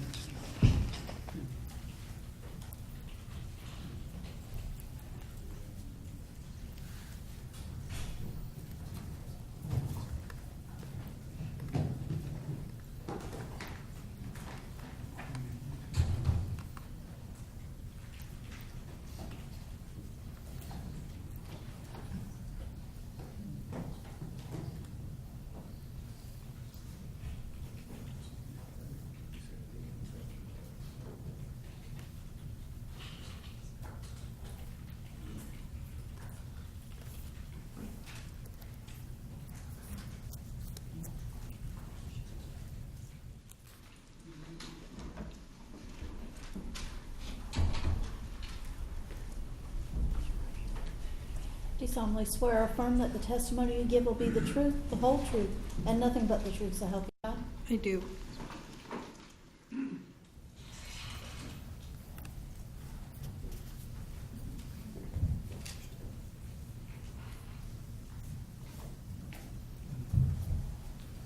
You may proceed. Thank you. Morning, ma'am. How are you? Good morning. State your name, please. Leanne Benjamin. Okay. And are you married? Yes, I am. To whom? John Donnelly. Okay. And do you know George Zimmerman? Yes, I do. And if you would, tell the jury how long you've known him. I think I met George for the first time either at the end of 2002 or early in 2003. And if you would briefly tell the jury what the circumstances of that. I own and operate a local real estate business, and George was working for a local insurance company, and I used to refer my customers over to him, so I got to know him that way. Would a characterization of it as a business friendship be appropriate? Yes, it started out as a business relationship. Okay. And was that, have you maintained then a friendship sort of continuously since back in 2002? Yes. And if you would just tell the jury sort of the high points of that, how it happened and how it Okay. progressed. Well, and I'm sorry, do you know Shelley Zimmerman as well? Yes, I do. And when I have you talk to the jury about the relationship, is it one that grew with you and your husband and George Zimmerman and his wife? Yes. Okay. So as you're going through this, you're talking about sort of the relationship that grew between the four of you? Yes. Okay, if you would. Mostly, it started out, though, just with George. Okay. I don't want to object to George. not using the surname. One thing that I didn't talk to you about beforehand, in a courtroom, we have to be very careful with the record, so we need to use full names. So even though he may be known to you more familiarly, if you would use his entire name, George Zimmerman or Mr. Zimmerman, I would appreciate it, as would the court. Okay. Okay. So if you would, using his name, tell us. Well, I first met George Zimmerman through the real estate business that I was doing, and I would refer my customers to the company he was working with, and we got to know each other with the business relationship that way first. And my office is in the same building where his office was, and we kept a refrigerator there and offered people to come for soda or something. And Mr. Zimmerman did that on numerous occasions. Then he began asking me questions about business. How do you start a business? What's involved? what does it take to get going, things like that. So I took more interest in him then too, because of that. He seemed to have a very keen interest in business and how to start one up. Okay. And then did that friendship progress? Are we now talking about the 2002, 3, 4 period of time? Yes, it did. And we did things more socially. We would go out to lunch or to dinner. And about that time, a mutual friend was interested in getting into politics in the city of Lake Mary. And my husband and I were helping him on his campaign. And Mr. Zimmerman was also interested in the political aspects. And then we served on the campaign together. So was that sort of another connection that you and your husband and George Zimmerman and Shelley Zimmerman had through their work on the campaign? Yes. Okay. And then just sort of move forward, get us closer towards your relationship over the last few years. Well, the relationship of the last few years has been a little more intermittent, but when you have a good friend and you don't get to see them constantly, I think everyone has relationships like that where you don't talk for a while, but when you see each other, it's like you pick up where you left off. And it was very comfortable. My dad moved in with us and was ill and in the hospital a lot. Did that take then a lot of your focus away from friendships and focused on your dad? Yes. Okay. Did the friendship then sort of reemerge or come back once this event happened with Mr. Zimmerman? Actually, before. Okay. My husband and I recognized that Mr. Zimmerman had a strong interest in business. And with his age at the time, we encouraged him to potentially go to college. We wanted him to consider that because at least I felt there would be time later to do a business. So when I learned that he was interested in school and going back to school, then the friendship picked up more again then. And was that when he had gone to Seminole State College and was in legal studies? Yes. Did you encourage that sort of maneuver towards education? Yes. And my background before real estate was in teaching. So education is a love that I have. And I did a lot of volunteer work with respect to that. And I realized that George was tutoring some young children, and I encouraged that, and I was very proud of him for that. Okay. And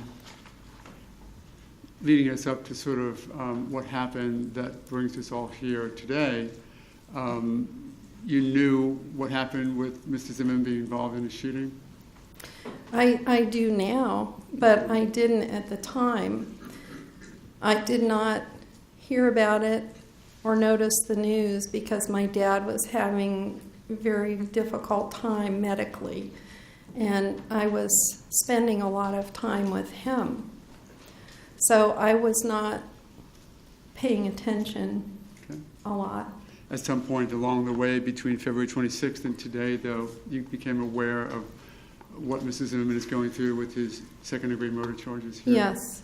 He called me, and we spoke on the telephone for quite some time. I was not aware when he had called me that the event had happened, and I was not aware of any of the conditions or surroundings.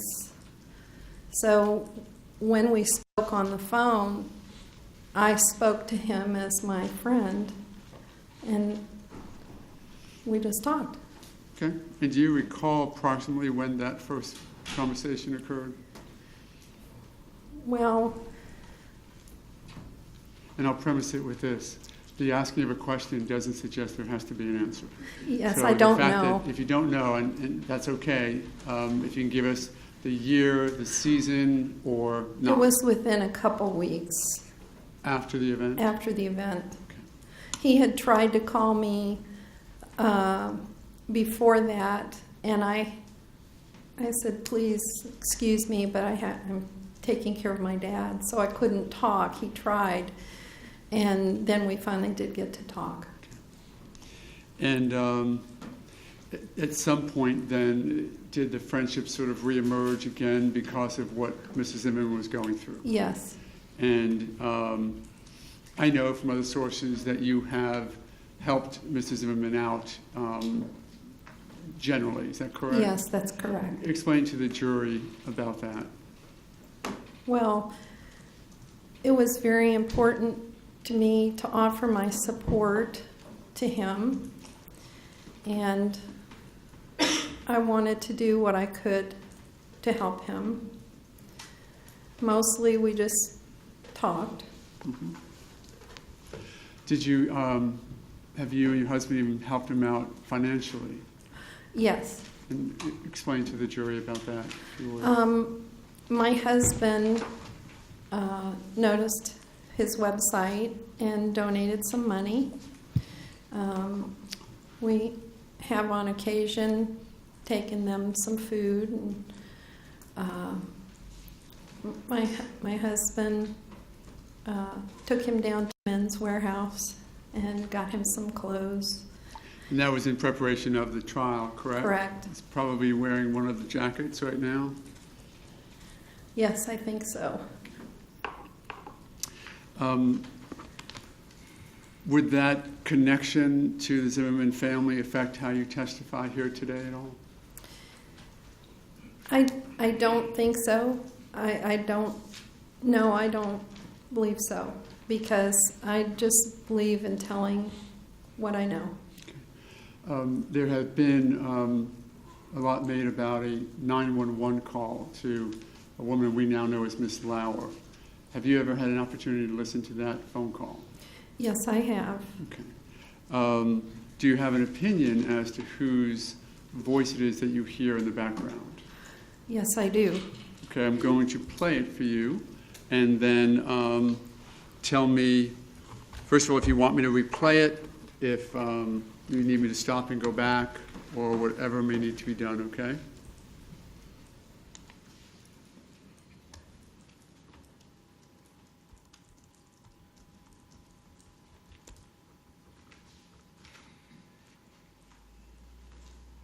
I might have a moment, Your Honor. Yes, you may. Security is just taking its time.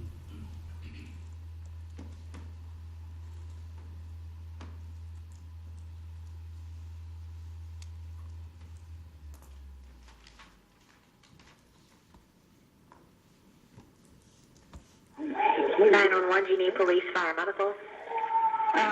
Maybe both. I'm not sure. There was just someone screaming outside. Okay, what's the address that they're near? 1211 Twin Trees Lane. Twin Trees Lane? Is this in the Twin Lakes homes in Sanford? Yes. Okay. And is it a male or female? It sounds like a male. And you don't know why? I don't know why. I think they're yelling help, but I don't know. Just send someone quick. Say stop. Okay. Does he look hurt to you? I can't see him. I don't want to go out there. I don't know what's going on. So they're sending him. So you think he's yelling help? Yes. All right. What is your phone number? There's gunshots. You just. Have you listened to that before today? Yes, I have. Any reason for me to play any more of it or to No. go back over it? No. Do you have an opinion as to whose voice that is in the background? Yes, I do. And whose voice is it? George Zimmerman's voice. And how do you know that? We've spent a lot of, or had an occasion to get together many times. I know his voice, but also when we were working on the political campaign, we were loud and waving signs and just kind of hooping it up. And so I know what his voice sounds like when he gets excited or loud.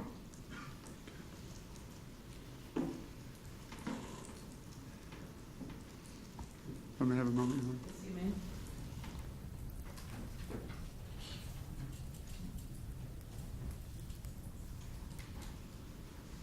No further questions at this time, Your Honor. Thank you, sir.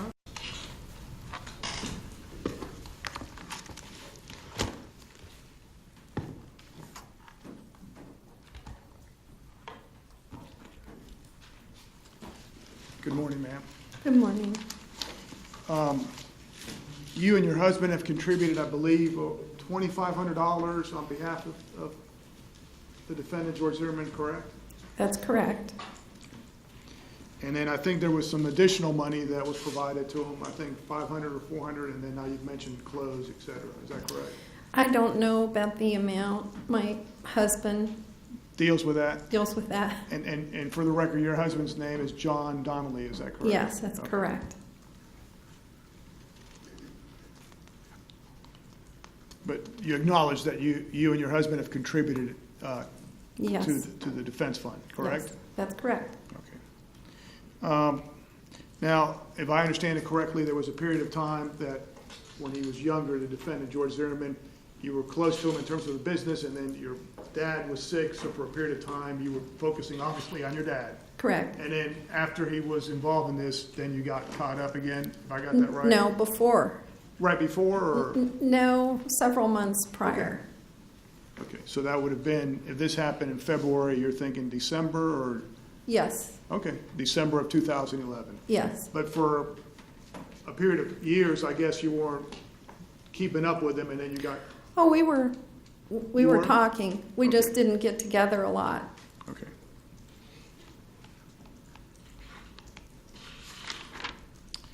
And you mentioned that 911 call. Yes. Okay. The first time you heard it was already on the news in terms of what had happened? Yes, I believe so, but I didn't hear it right away.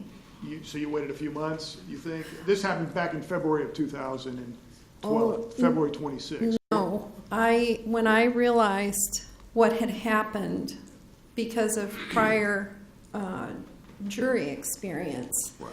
My I question, tried to not so you watch or listen or read about it. heard about the shooting, you heard about Mr. Zimmerman being charged, then you listened to it on the radio, or was there a recording played, or how did you listen to it? I think the first time I heard it, it was on TV. Okay, and do you recall, was it like this year, 2013, or was it last year, 2012? I don't really know. Okay.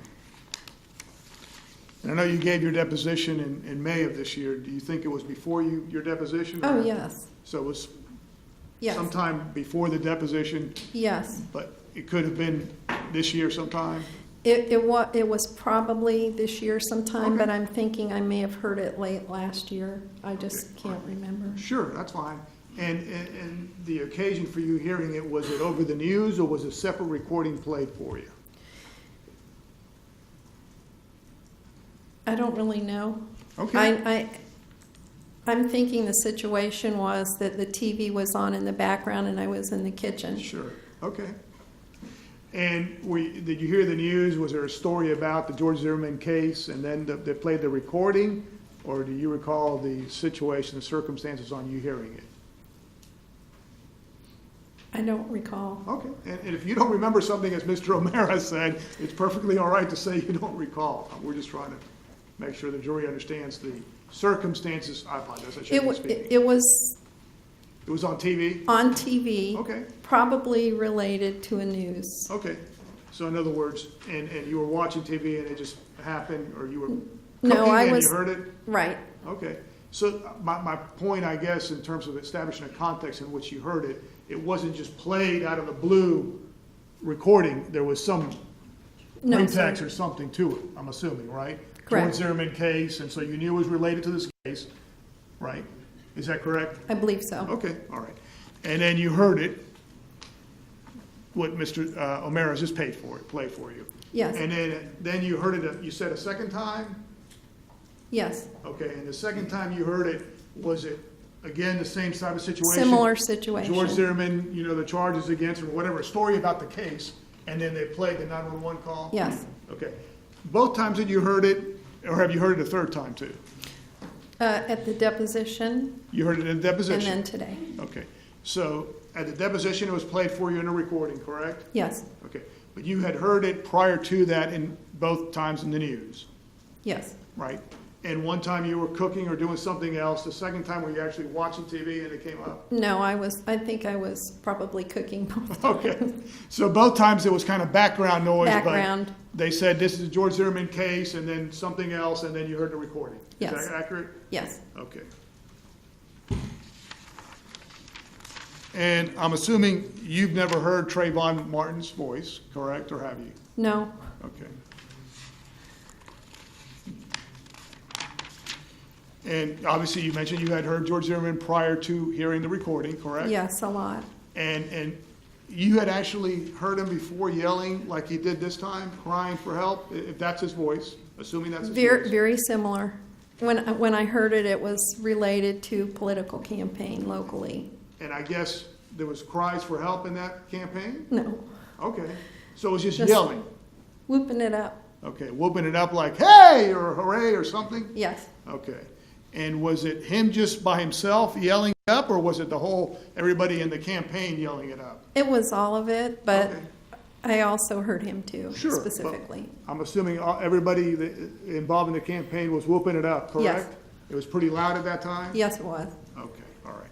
And so you believe that you've now, based on that, able to extrapolate or say that this is definitely George Zimmerman's voice, correct? Definitely. Okay. And the recording that you heard that Mr. O'Mara played for you, it is a continuous. In other words, you believe you hear him just continuously yelling for help, correct? Yes. Okay, there's no break. In other words, he just yells help, help, help, or whatever words. he Well, uses. there were some breaks in there There that were? I heard. Okay. Yes, while the 911 call was, Oh, I'm sorry. I'm talking about the yells for help as opposed to the other people. Do you understand what I'm asking you? No. Okay, I apologize. You're hearing the recording, the one you just heard. yes, Do you hear yells for help? yes. Okay, are they continuous yells for help? Well, it's hard to tell because the person's voice who was making the call made it difficult. Okay, you're saying there's somebody else speaking. Yes. Okay, and you don't recognize that voice, obviously? No, I Okay. do not. But the yells for help, you're continuous, other than the person breaking in, saying something to the. Sounds like they are, but it's very difficult for me to tell. Okay, so it's difficult for you to really hear the voice, or? No, I hear the voice. Okay, I hear the voice clearly. sure. And since you've contributed on his behalf, you want to believe it's George Zimmerman, correct? It is George Okay, Zimmerman. and that's your opinion, Yes, and that's all you can testify about. correct. And did you have an occasion to discuss it with your husband too, in terms of what his opinion was about whether that was the voice or not? We tried not to discuss this Is that on purpose? on purpose. Okay. I gather when he contributed on behalf of the defendant, did he discuss that with you, or did he do that on his own? He did that on his own. Okay. I was not in a discussion. You found out about it after? After the fact, and Okay. he said, I hope that's okay with you. And I said, yes, Okay. of course. And you approved of it, of course? Yes. Okay. I didn't mean to imply he was doing something sneaky.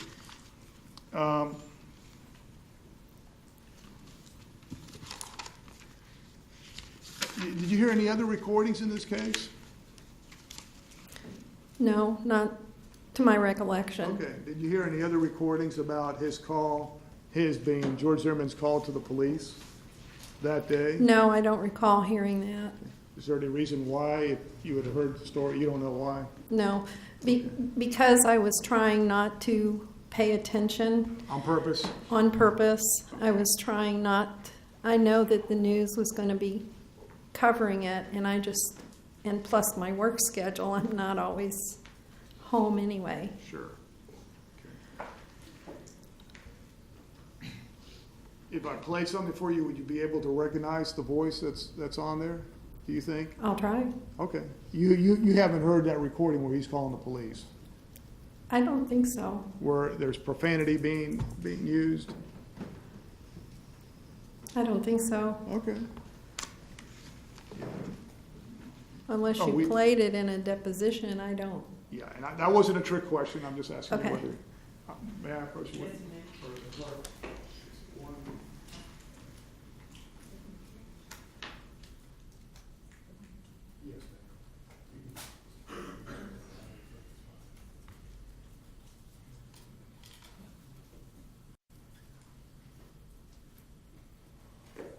I'm gonna play the whole thing, and then I'll play a certain part.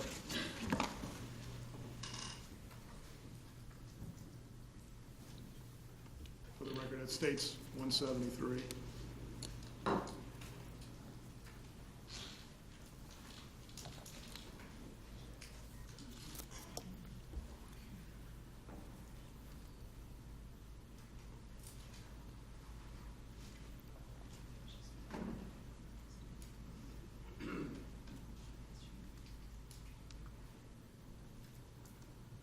Sanford Police Department, line is being recorded, Sean.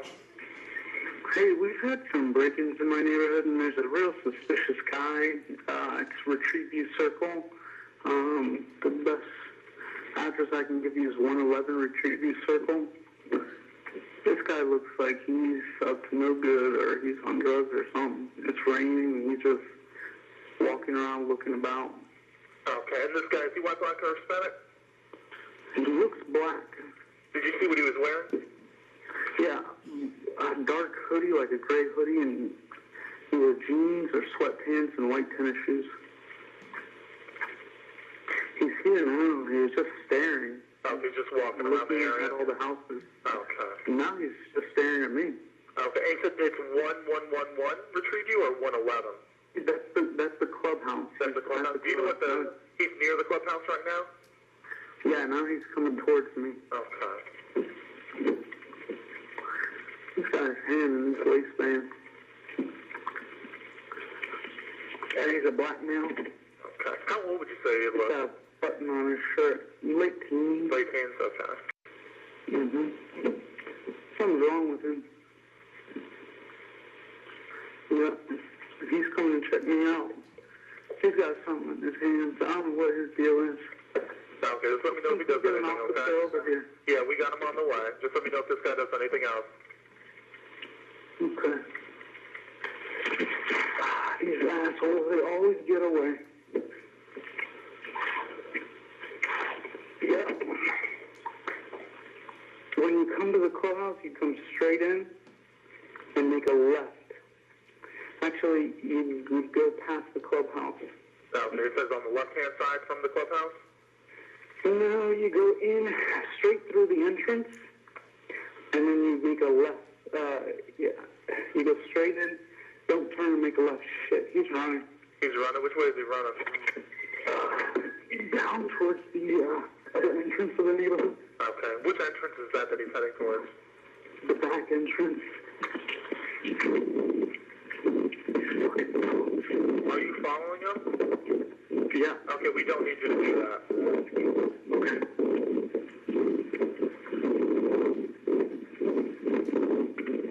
All right, sir, what is your name?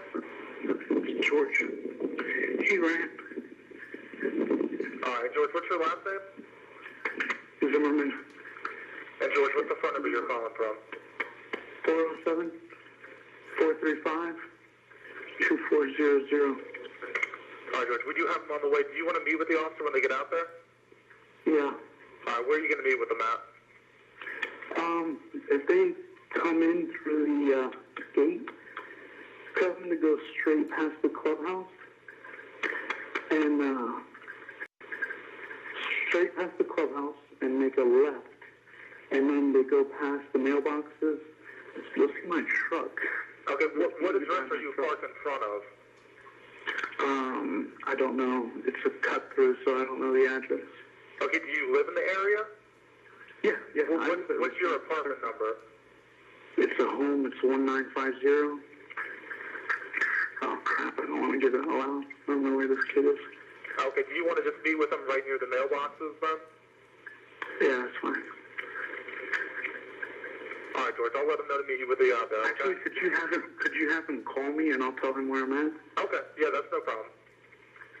You need my number or you got it? Yeah, I got it. 407-435-2400. Yeah, you got it. Okay, no problem. I'll let them know to call you when they're in the area. Thanks. You're welcome.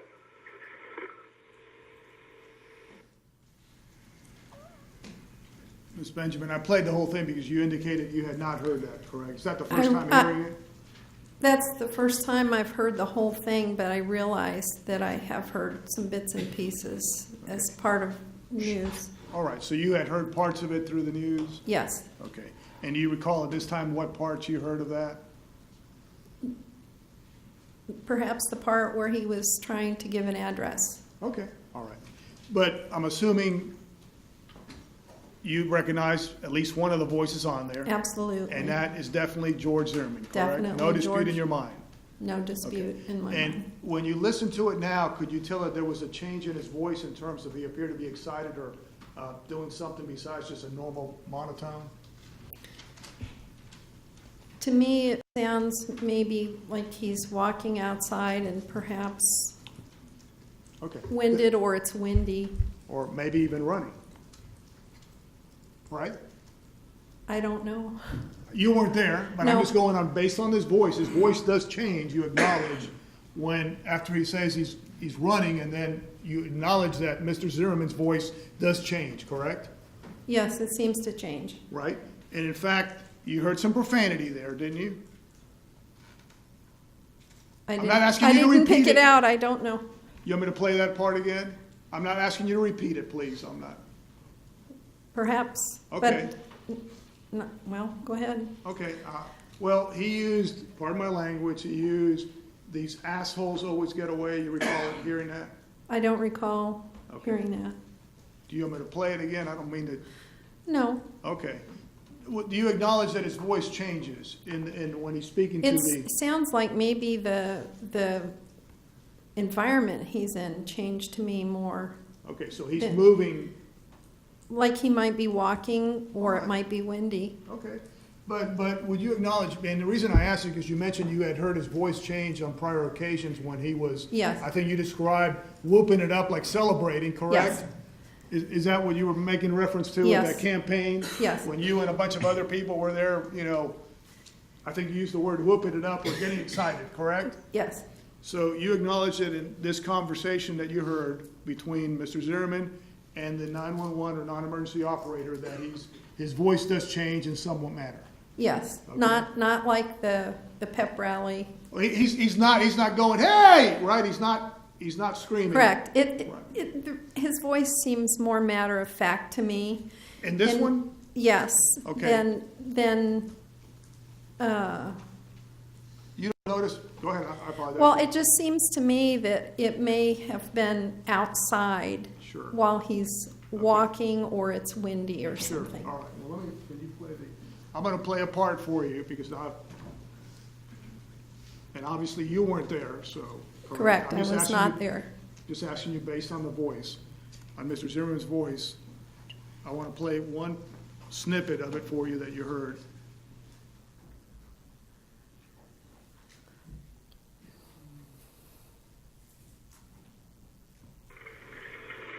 Okay. These assholes, they always get away. You recall hearing that now? Were you able to Yes. hear it clearly? Yes. You agree that his voice does change there, correct? No. You don't think it changes from what he was saying before? I know the words were changed. I'm talking about, you don't think his voice inflection changes at all? Not necessarily right there. Okay. And then, you recall hearing this? You go straight in, don't turn and make a left. Shit, he's running. He's running. Which way is he running? Down towards the entrance of the neighborhood. Okay. Which entrance is that he's heading towards? The back entrance.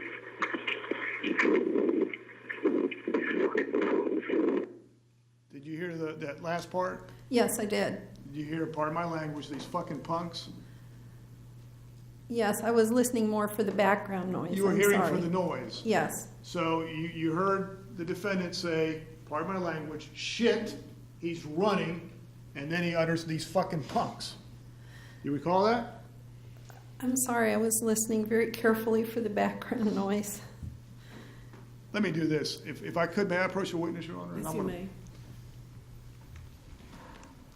I'm going to get closer to you. I'm going to put it right in front of you. If you want, we can get you some headphones if we need. I just want to make sure. Well, let me play it again and then just focus on what was being Okay. said. So you want me to pay attention to more what he was saying? Yes, ma'am. Than the background noise, Yeah. whether it's wind or he's walking? Right, or he's running, yes.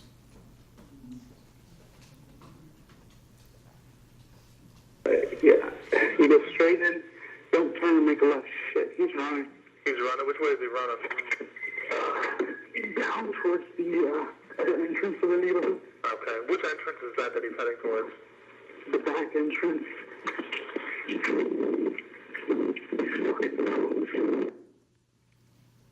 Can you hear it now? Yes, Okay. So you heard shit, he's running, yes, and then you heard additional language, these Yes. effing punks. yes, Did you hear that? yes, Okay, and you would agree that there's also background noise? yes, and that Right. seems to be between where he said that I'm running, or he's running. Right, okay. And the next thing he says. Right. That it sounds like either wind picked up or he was walking to me. All right. But you agree that he's uttering that in terms of he's trying to follow somebody or do whatever? Or you weren't there? No, I don't take it that way at all. I think he was just observing. Okay. So he's just observing and making a comment, oh, shit, pardon my language, he's running, these fucking punks? That's just an observation in your mind? When he's referencing the person that he's following or observing? Let me object, if I might, for speculation, Your Honor. Overruled. May I be heard the bench? I may have the question read back. I thought he was asking for what. We can have the question read back, if you need it read back, but If I would. no need to approach the bench. So it's just as a making a comment that part of my language is very like these fucking punks. That's an observation in your mind when he's referencing the person that he's following or observing. And renew my request that there's the speculation as to what the speaker of the No. words was So thinking. no speaking objections, and based upon her previous answer, the objection is overruled. You believe when he uttered the words, pardon my language, these fucking punks is just an observation? I think it was a comment he was making. About the individual he was following or chasing, correct?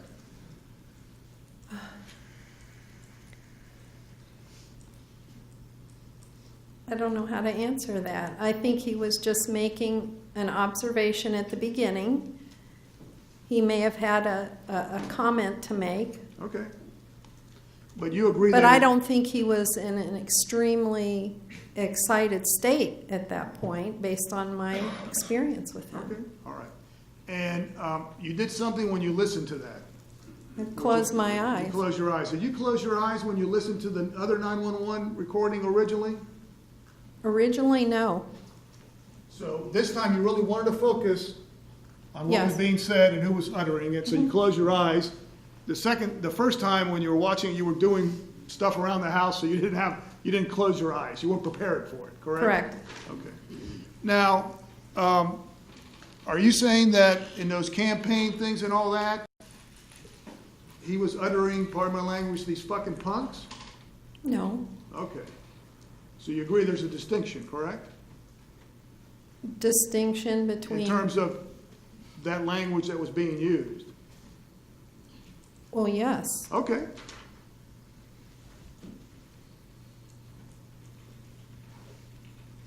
And you heard the part already, you clearly made out the other language, pardon my language, these assholes always get away, correct? I heard that. Okay. And his voice didn't change at all there? It may have been starting to change a little bit, Okay. but I think that he was commenting and giving out, or trying to give out, information. About the person he was observing? Yes. Okay.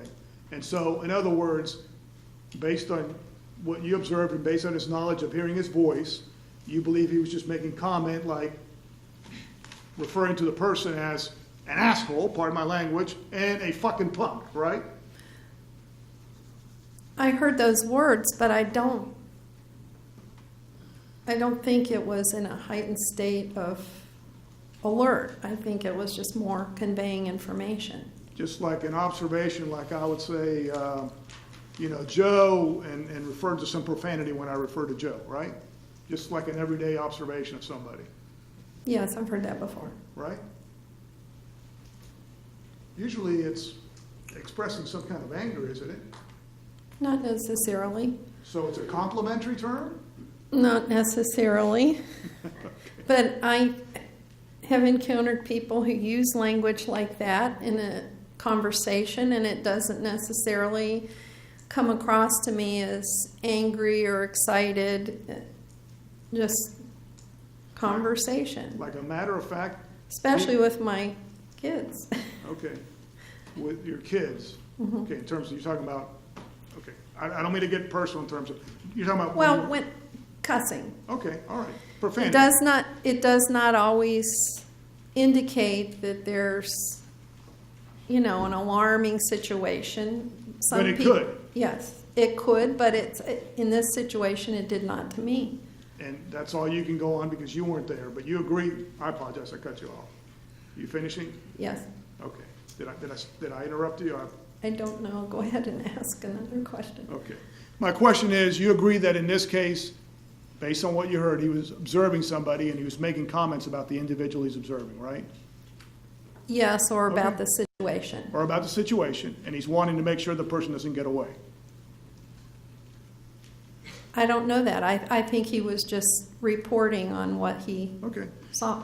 Okay, so the bottom line is you believe he was just making an observation, a report in terms of using Yes. those words to describe the person he's reporting about, Yes. okay? Now, why, when he was originally asked about the individual and asked in terms of what's his race, he referred to him as a black male. Why didn't, at that time, did he say he's a black male fucking punk? If he's just making an observation. When you're done. When Okay, you're what's done. your objection? Speculation. Sustained. I have no further questions. Thank you. Any redirect? Yes, Your Honor. I might.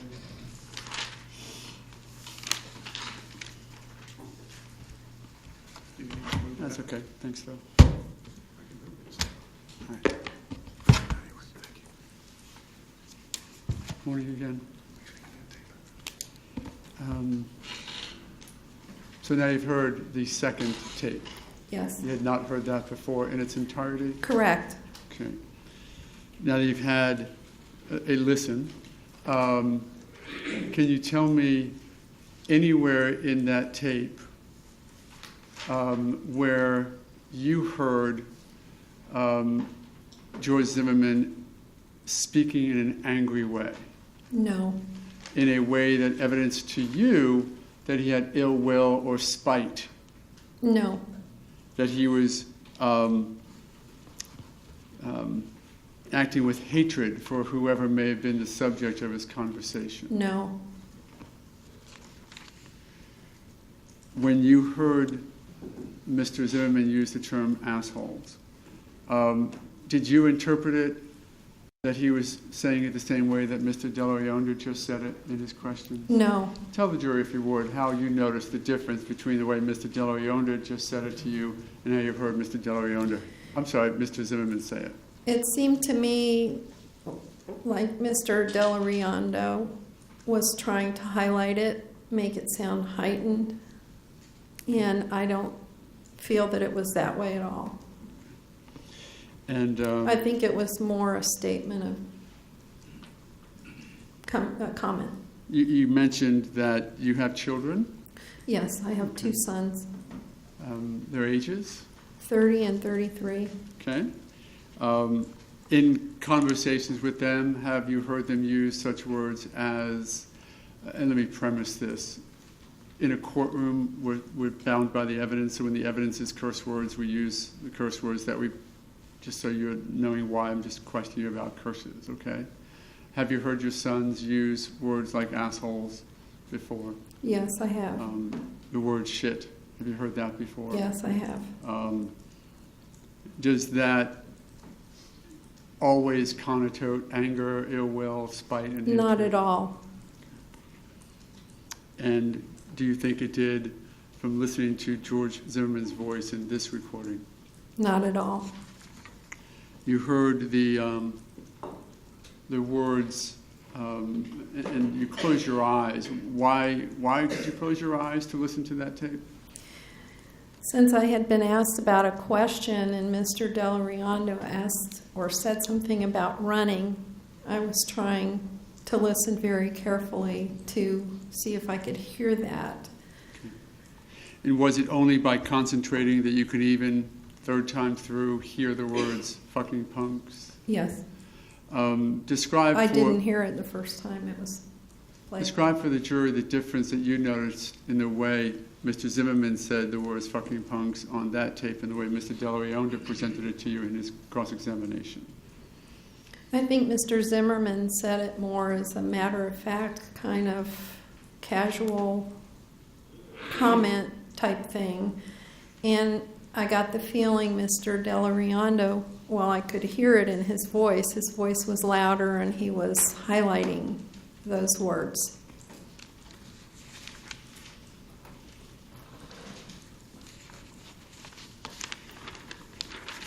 When you were talking about this change in voice, were you indicating to the jury that you believed that it was apparent that George changed his emotional status or just his location? Not at all. It seemed more locational, perhaps that he was walking or it was windy.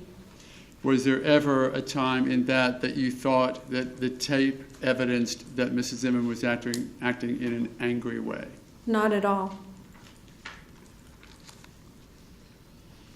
So when asked the question by Mr. Del Riondo, did you hear, I'm just not going to keep repeating it, but did you hear those words being yelled by Mrs. Zimmerman in a campaign event? I think you said no. No. But you have in fact heard him yell, or maybe Absolutely. happy yelling. Yes. During a campaign. Yes. Vote for us, vote for my guy. Yes. Down with the other guy. Pep rallies and Okay. such. Matter of fact, that's sort of part of a campaign, isn't it? To try and Absolutely. get everyone motivated. Get everybody excited and motivated. So yes, I have heard him in that setting. And is that part of the experience level you bring to your testimony here today, having heard Mrs. Zimmerman scream, even though in a happy way? Yes. Of course, you've never heard him scream for his life before, have you? No. But you did hear him on that 911 call? Yes, I did. We talked about, or you were asked about the continuous nature of the calling. I'm going to posit two different possibilities to see if we can vet through that a little bit. Sure. If I were to scream, one scream over the next, till my breath ran out, 30 seconds, compare that to if I would just scream in segments, sort of with a cadence. Do you know what that is? I'd say that it sounds more like that. Which one? The second one? More like several screams in cadence? Yes. Okay. Maybe times for breathing in between? Yes. Objection, pleading.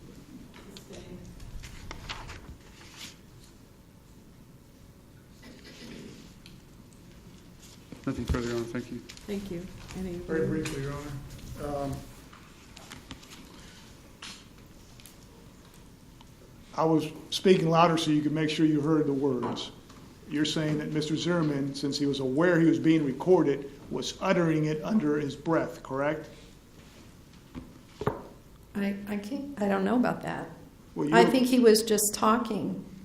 Right, but you agree that the effing punks, it's profanity, the first word, I'm trying not to repeat it, was uttered under his breath, in other words, because he knew he was being recorded. I don't know that at all. The second half of that's speculation. Sustained. You agree that it was hard, difficult to hear it, the effing and then punks. You agree to that, correct? I heard it. I had to play it for you a few times, right? Yes. Okay. Thank you, ma'am. Any redirect? Question. If you wanted to say something, and you were on a phone call with somebody, let's say that you knew it was being recorded. So if you wanted to say something under your breath to make sure it wasn't recorded, what would you do with the phone that was at your mouth? I'd take it away from my head. Nothing further. Okay, thank you. May Ms. Benjamin be excused? Yes, Your Honor. Yes, Your Honor. Okay, thank you very much. You are excused. It is 11:25. Do you want a break or go straight through to lunch? They're good. Call your next witness. Doris Singleton, Your Honor.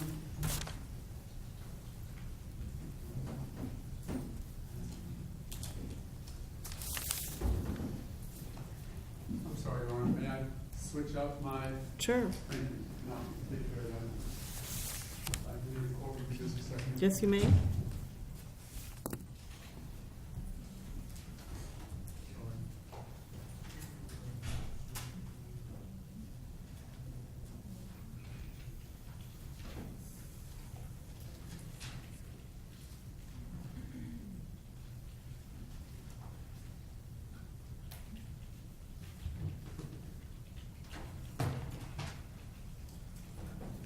I'm sorry, the defense would call John Donnelly, Your Honor. Thank you for the consideration.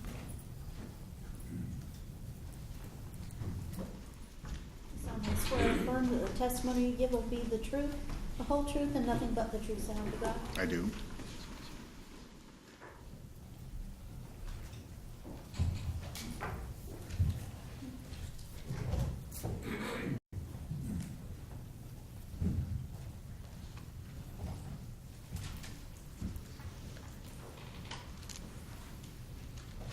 You may proceed. I'm Thank you, sorry. Your Honor.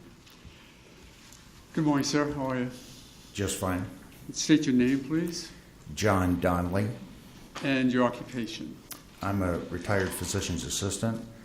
Now I do litigation support for attorneys and law firms and medical malpractice.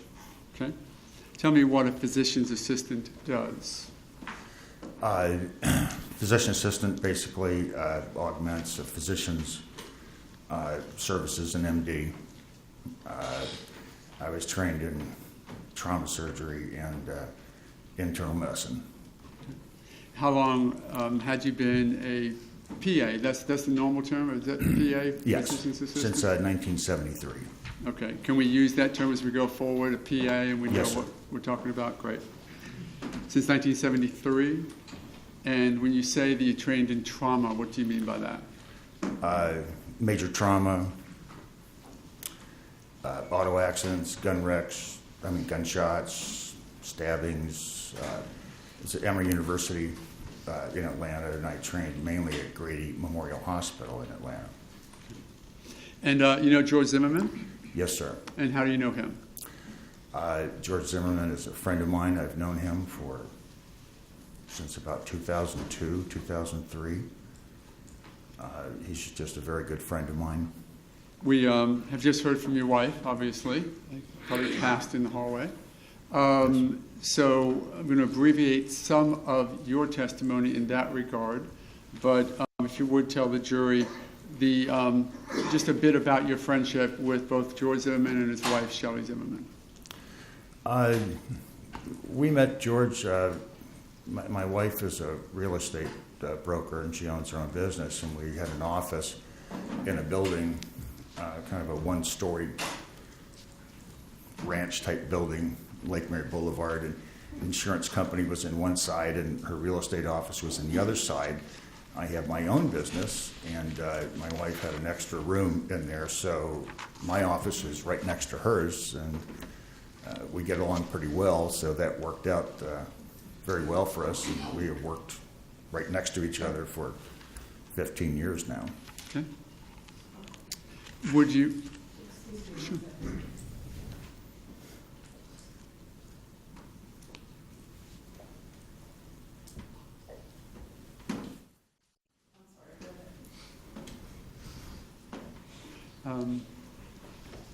Would you just give us a feel for how the friendship between yourself and Mr. Zimmerman and or his wife has grown over the past several years?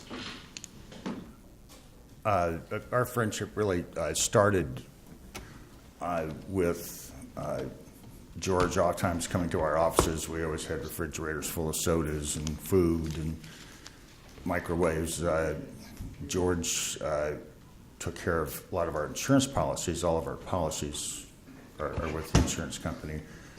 George helped us out a lot with that. We just got to be good friends with George. He was just a very smart, sharp young guy, and he'd just stop in, especially a lot of times after work, where we'd be there till 7 o'clock or so, and George would come in and sit and talk with us, especially about business stuff. He was very interested in business and starting his own business and how we were doing. And we just got to be very close to him. One time he came in and asked me to show him how to tie a Windsor knot in a tie. And that just touched a very little personal part of my heart. And he's always been there ever since. So we credit you for the tie he's wearing? Yes, sir. Okay. Matter of fact, we can probably credit you for more than just the tie, I understand. Is that correct? Did you help him with some clothing to get ready for his trial? Yes, sir. I took George down, and I believe I bought him three suits. Sorry, let me interrupt you because I didn't tell you as well. We're very used to talking in familiar terms with our friends, George, Mark, whatever. In courtroom, we need to use full surnames so that not only the record is clear, but the formality of the courtroom. So I apologize for not mentioning that to you earlier, but yes, when you mention George, please tell us his full name, okay? Yes, I took Mr. Zimmerman down to a clothing store, and I purchased him suits, ties, shirts for a courtroom. I've been in and out of courtrooms many times, not testifying, which can be a terrifying experience. But I've been taught by my attorney clients that when you come to a courtroom, you dress out of respect for the process. That was one of the ways you supported him, helping him out with some clothing? Yes, sir. You've also donated money to his legal defense fund, have you? Yes, sir. And you consider him a friend? Very close friend. Have you tell the jury sort of the spectrum of voice that you've heard about George, from conversational tones to laughing or yelling or whatever you have as your sort of experience level for his voice? Yes, I have a very close experience level with his voice, both in casual conversation, laughing, lunches, dinners. We were in several political campaigns for which my feet still hurt. And George and I would be holding up signs and yelling and so forth during the campaigns. Okay. You had not listened to what we now call the Lauer 911 call until recently, is that correct? Yes. Before you studied to become a PA, had you had any medical experience before that? I was a combat medic in Vietnam. Explain what that is. You're rendering medical aid to your men that are hurt, injured. So go through, if you would, and apologize to the extent we're bringing you back to that, but with that as a premise, if you would explain to the jury what a normal day is in the life of a combat medic in Vietnam. Well, if everybody will give me a little patience here. When you're in the Army, you're with 60, 100 men. You eat, sleep, shower with them on a daily basis. Oftentimes you're sharing your bunks with them. I got in Vietnam in December of '67, and through December. I apologize, sir. I'm going to object as to relevance. Please approach.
Don, we were talking about your experience as a medic in Vietnam. I think you were saying that you'd gotten there in 1967? I got there in December 1967 through And December, how long were you there? to December of 1968. So approximately a full year. Yes, sir. And were you there as a medic the entire time? Yes, sir. So you were telling us that you basically are, how many medics are there available for these 60 to 100 men in the group that you were telling us about? There could be 2 to 4 based on what the mission was, for that day.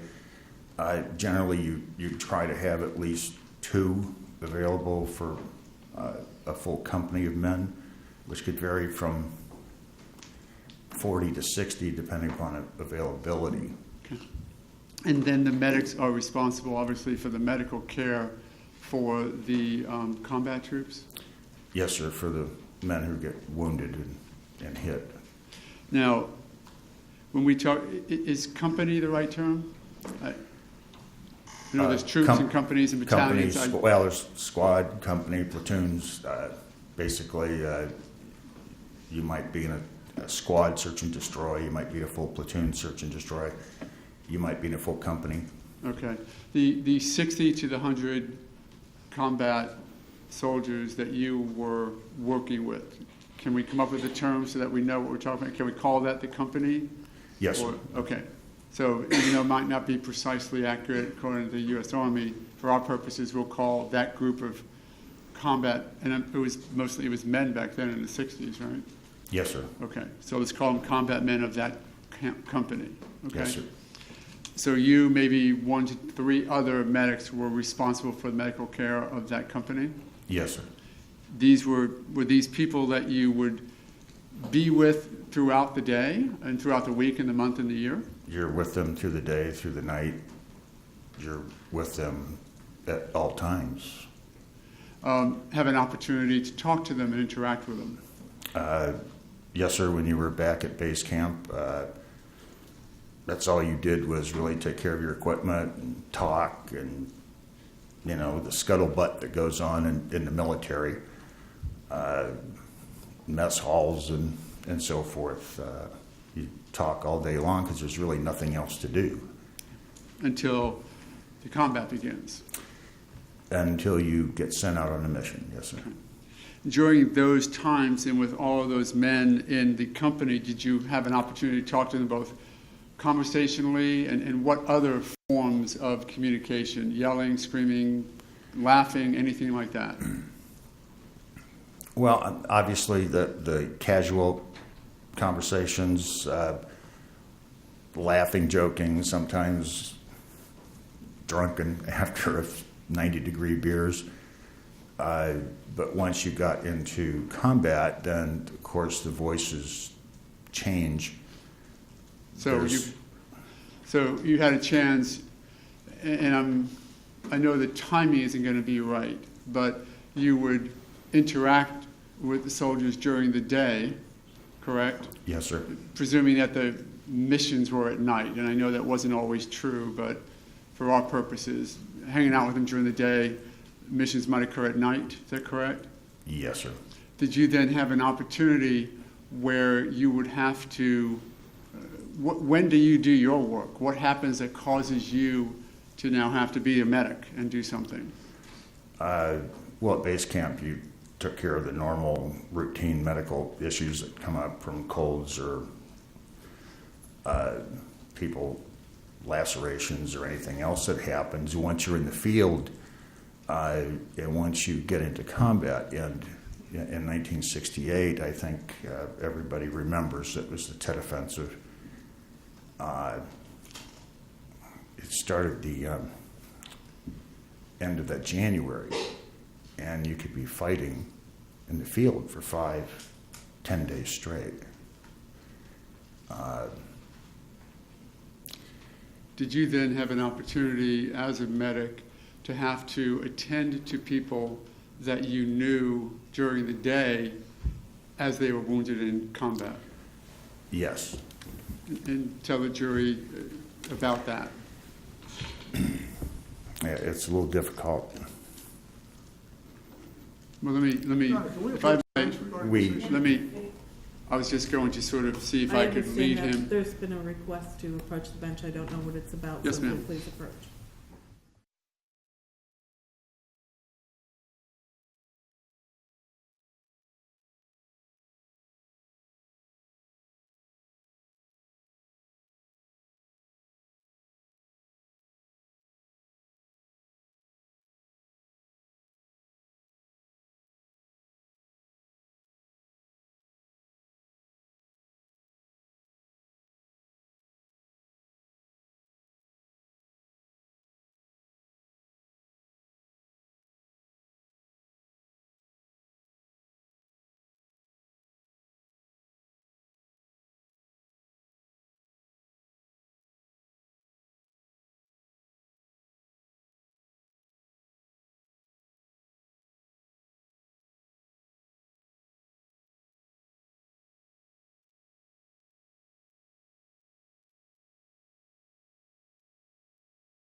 Okay, Mr. Donnelly, we were at the point where I think we were talking to you about your opportunity to interact with the soldiers on a daily basis, and then sometimes having to go out to deal with them after being wounded in combat.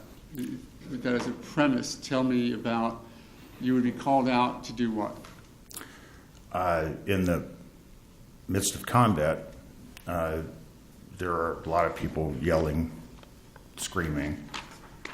Sometimes they're yelling, barking out orders. Other times they're yelling for ammo. Sometimes they're yelling for a medic. And sometimes they're screaming for help.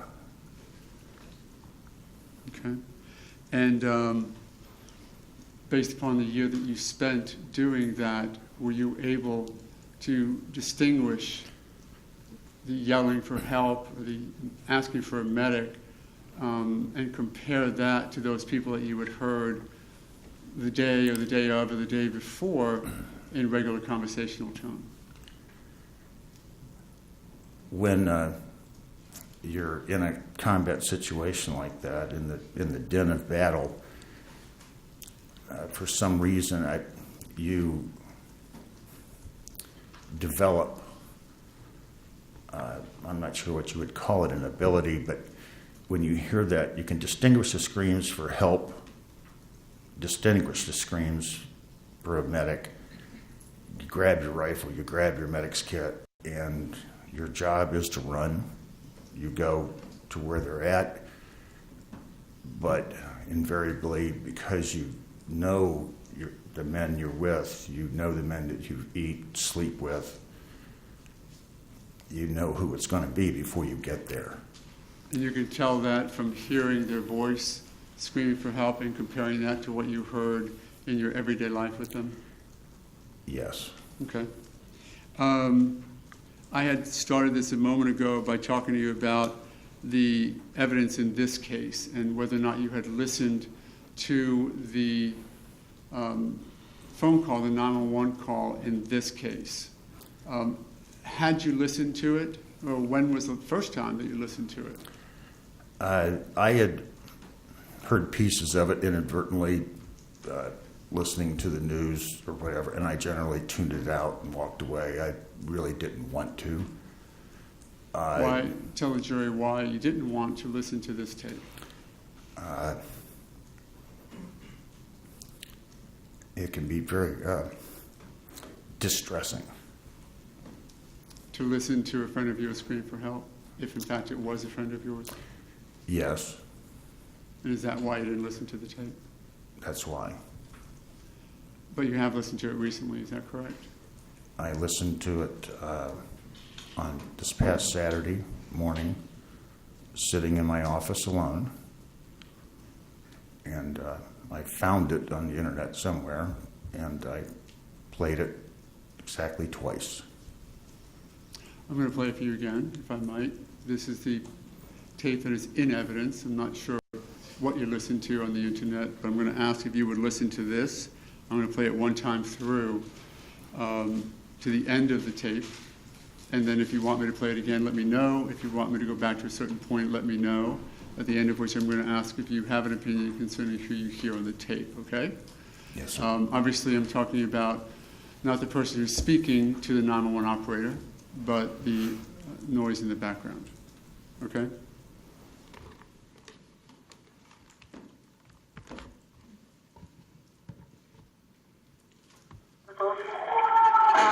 Maybe both, I'm not sure. There's just someone screaming outside. Okay, what's the address that they're near? 1211 Twin Trees Lane. Twin Trees Lane? Is this in the Twin Lake Homes in Sanford? Yeah. Okay, and is it a male or female? It sounds like a male. And you don't know why? I don't know why. I think they're yelling help, but I don't know. Just send someone quick, please. Okay. Does he look hurt to you? I can't see him. I don't want to go out there. I don't know what's going on. So they're sending him. So you think he's yelling help? Yes. All right, what is your number?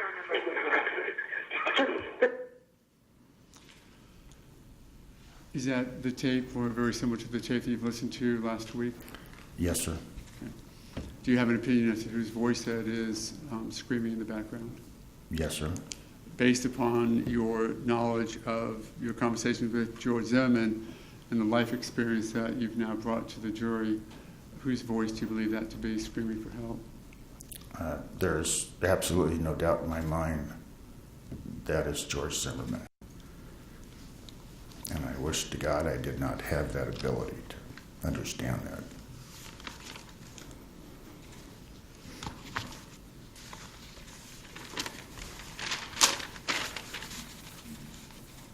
Nothing further. I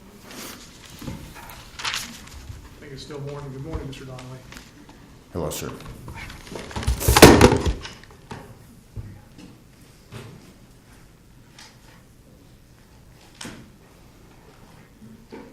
Mr. Donnelly,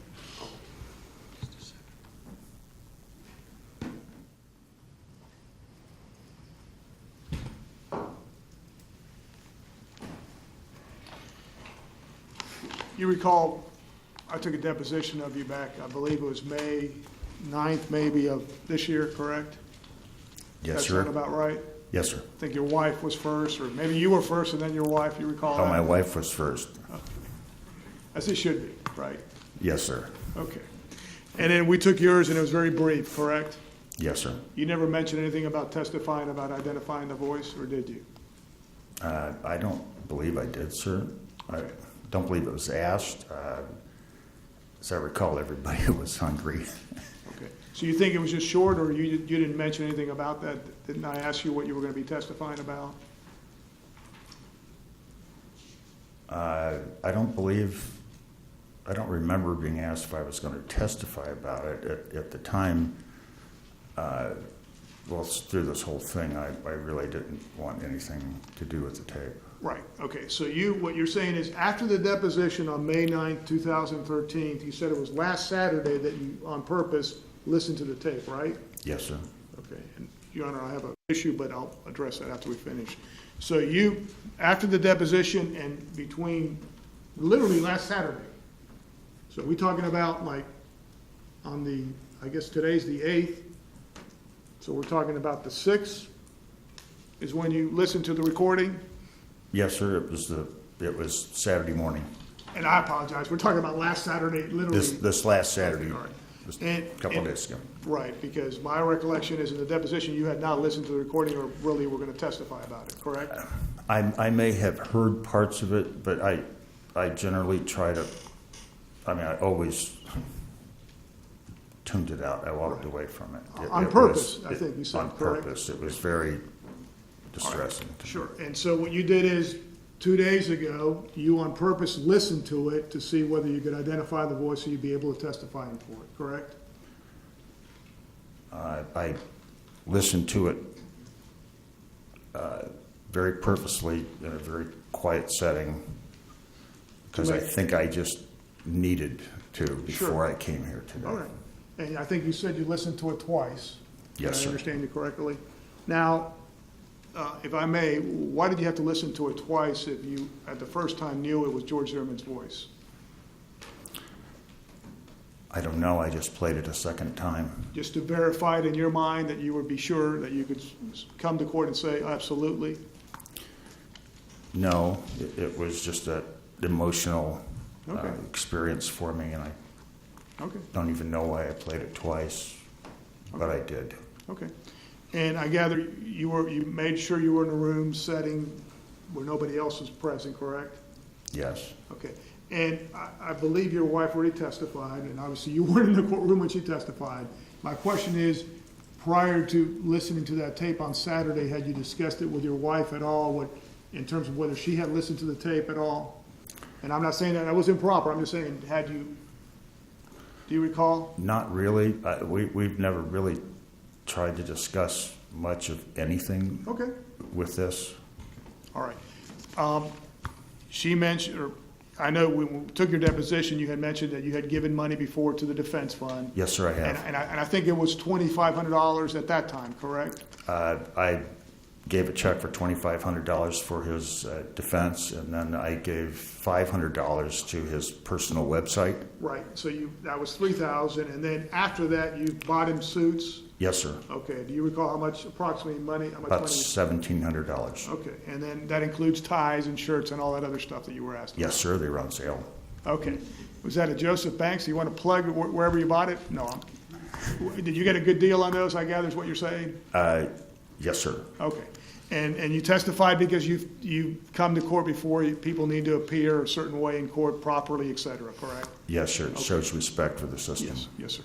And so you would agree that there's a bias there on your behalf of George Zimmerman, correct, because of your friendship? He is my very dear friend. Yes, I sir. think Yes, of him sir. as a son. All right, and in other words, you contributed money to help his cause, correct? Yes, sir. Okay. And then you also, as you mentioned, of clothing, et cetera. Yes, sir. Okay, so is that it in terms of total? So that was, you said $3,000 and then about $1,700, so that's about $4,700, give or take a little? Yes, sir, other than taking food Right. to his home. Yes, for sir. him.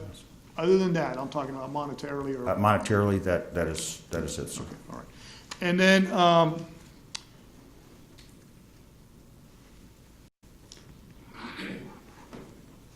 did you listen to any other recordings? Specifically, the recording where George Zimmerman is speaking to the 911 non-emergency operator? I believe I heard part of that on the news. Okay. Was that about the same time, or was that recently, or back in February or March or April of last year? That was a ways back because we've tried not to watch anything. On purpose? Is that correct? Yes. I know you're nodding your head, and so I knew the answer was yes, but Yes, sir, and we I just know- need it for the record. I know these jurors can see. I know better, too. Okay, all right. And so you have heard parts of the non-emergency, only snippets, you think, or? Probably snippets. I really try not to pay too Sure. much. Okay. And those snippets, do you recall what was said in the parts you heard on the news? Not really, sir. Okay. Let me do, if I want to do is, I'm going to play a recording for you if I could. Yes, sir.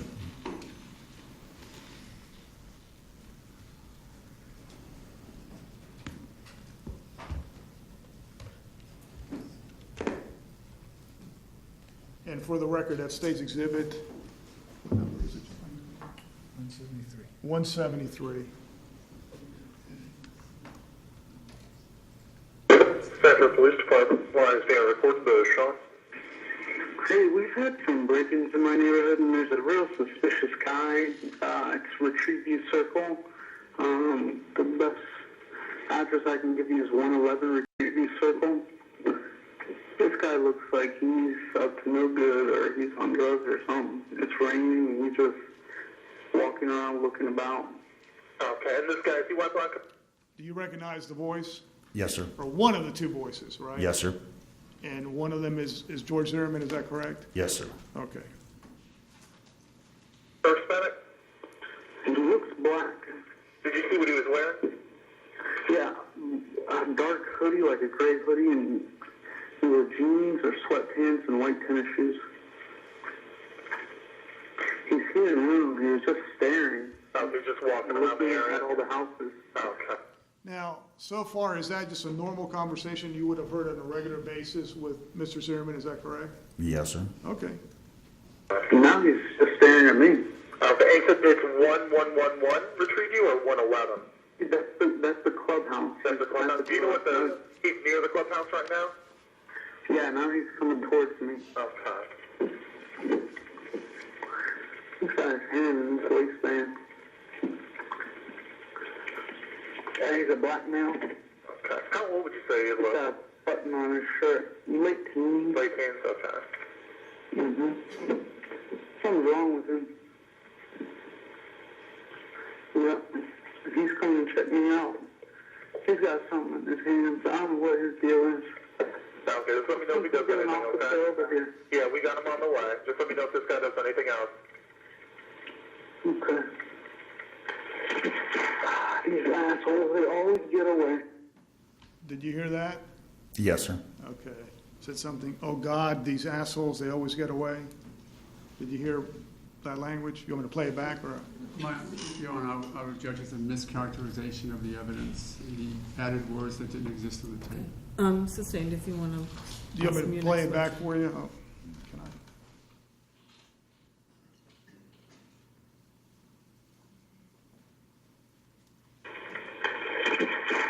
These assholes, they always get away. Did you hear that? Yes, sir. Okay. Would you agree that based on your experience and his voice, he's a little more excited than previously? No, sir. You think he's just the same monotone? Everybody has different tones to their Okay. voice as they're speaking, much Right. like I am now, but Right. he's speaking to law enforcement and he's trying to give them information. Okay. And so you had not heard that before? I hadn't heard that part before, no. Okay. And I don't need to play the whole thing. You heard another part dealing with where he uses the words, some other derogatory words. You had not heard that before?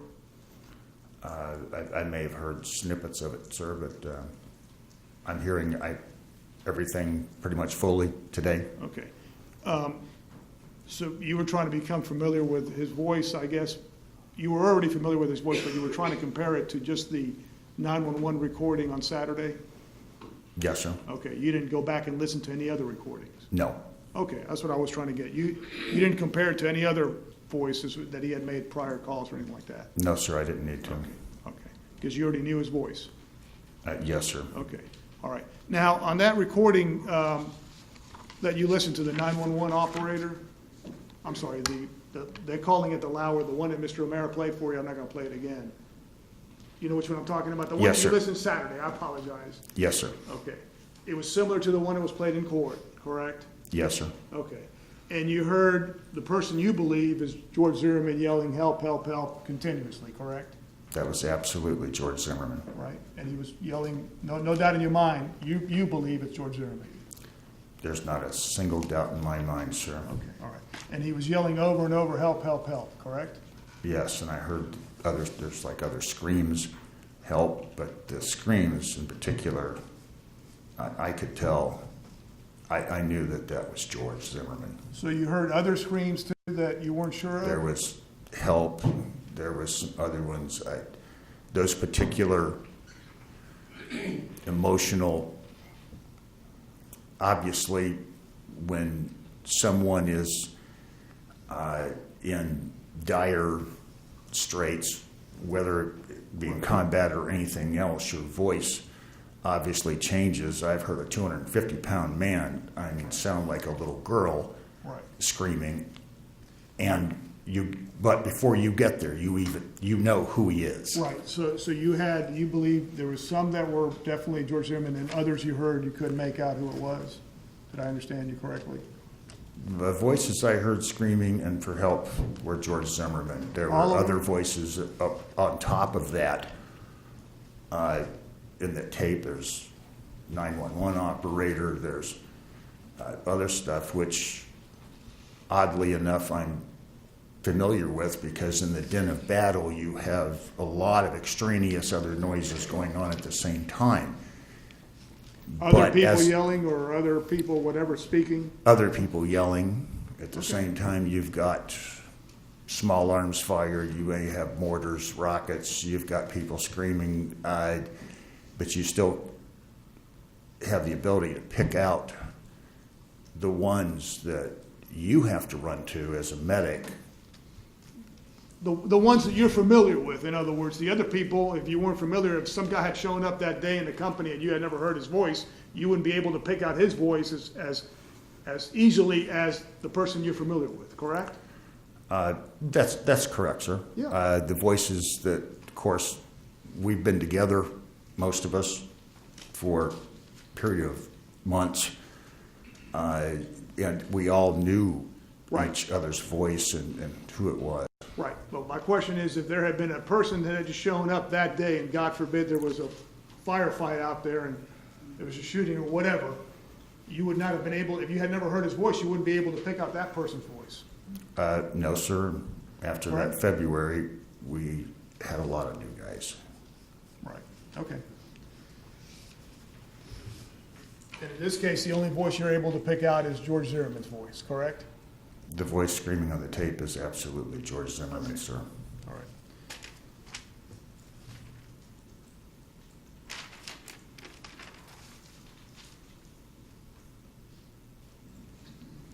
Thank you, Your Honor. I just have a matter to bring up to the court, and we can do it. I don't know if there's... Shall we finish the examination? I didn't know if it had to do with before that or not, so. I think we can do it right after. But... Okay, any redirect? Please, Your Honor. Just to clear, as you listen to the 911 tape, I thought you were saying that some of the screams were... Objection as to leading? Sustained. When you listened to the 911 tape, were all of these screams that you heard, those that said help and those that were just screaming, was that all from George Zimmerman? Yes, sir. Okay. Then there were other voices like the 911 operator, Ms. Lauer, and others. But the background noise, who... Was it one person or was it more than one person in the background? That was one person. It was easy for me, just based on my past experiences, very easy for me. That was George Zimmerman. Okay. And did you ever discuss with your wife this non-emergency call? No, sir. Okay. You had listened to this tape on Saturday, 2 days ago? Yes, sir. When did you contact me? I believe I called you Saturday afternoon. Right after you had done this? Yes, sir. Was that the first time they were talked about your testifying regarding the 911 call at all? Yes, sir. Was that a difficult decision for you to make? Extremely. Was it an emotional conversation that you and I had regarding having to deal with this issue? Yes, sir. Are you coloring or changing your testimony at all simply to help Mr. Zimmerman in what you might perceive to be a time of need? Not at all, sir. This courtroom is about truth. At some point in time, even though this is personally very hard for me, this is the place truth is supposed to come out. Is that why you decided to deal with whatever demons existed from 45 years ago and still testify concerning this event and those events here today? Yes. Nothing further on.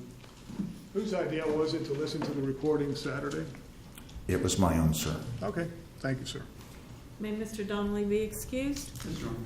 Thank you very much, sir. You are excused. Counsel, approach the bench.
Okay, ladies and gentlemen, we're going to break for lunch.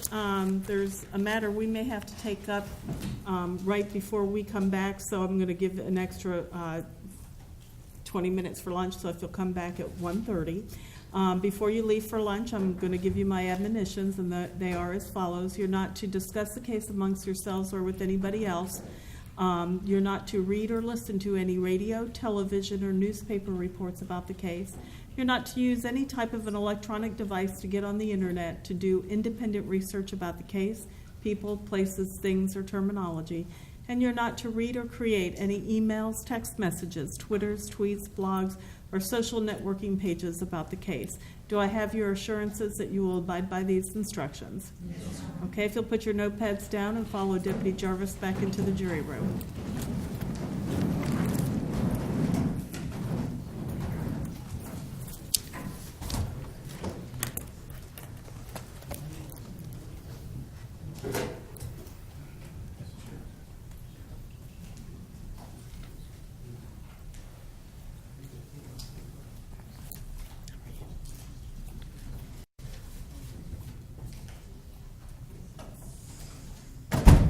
Court will be in recess until 1:30.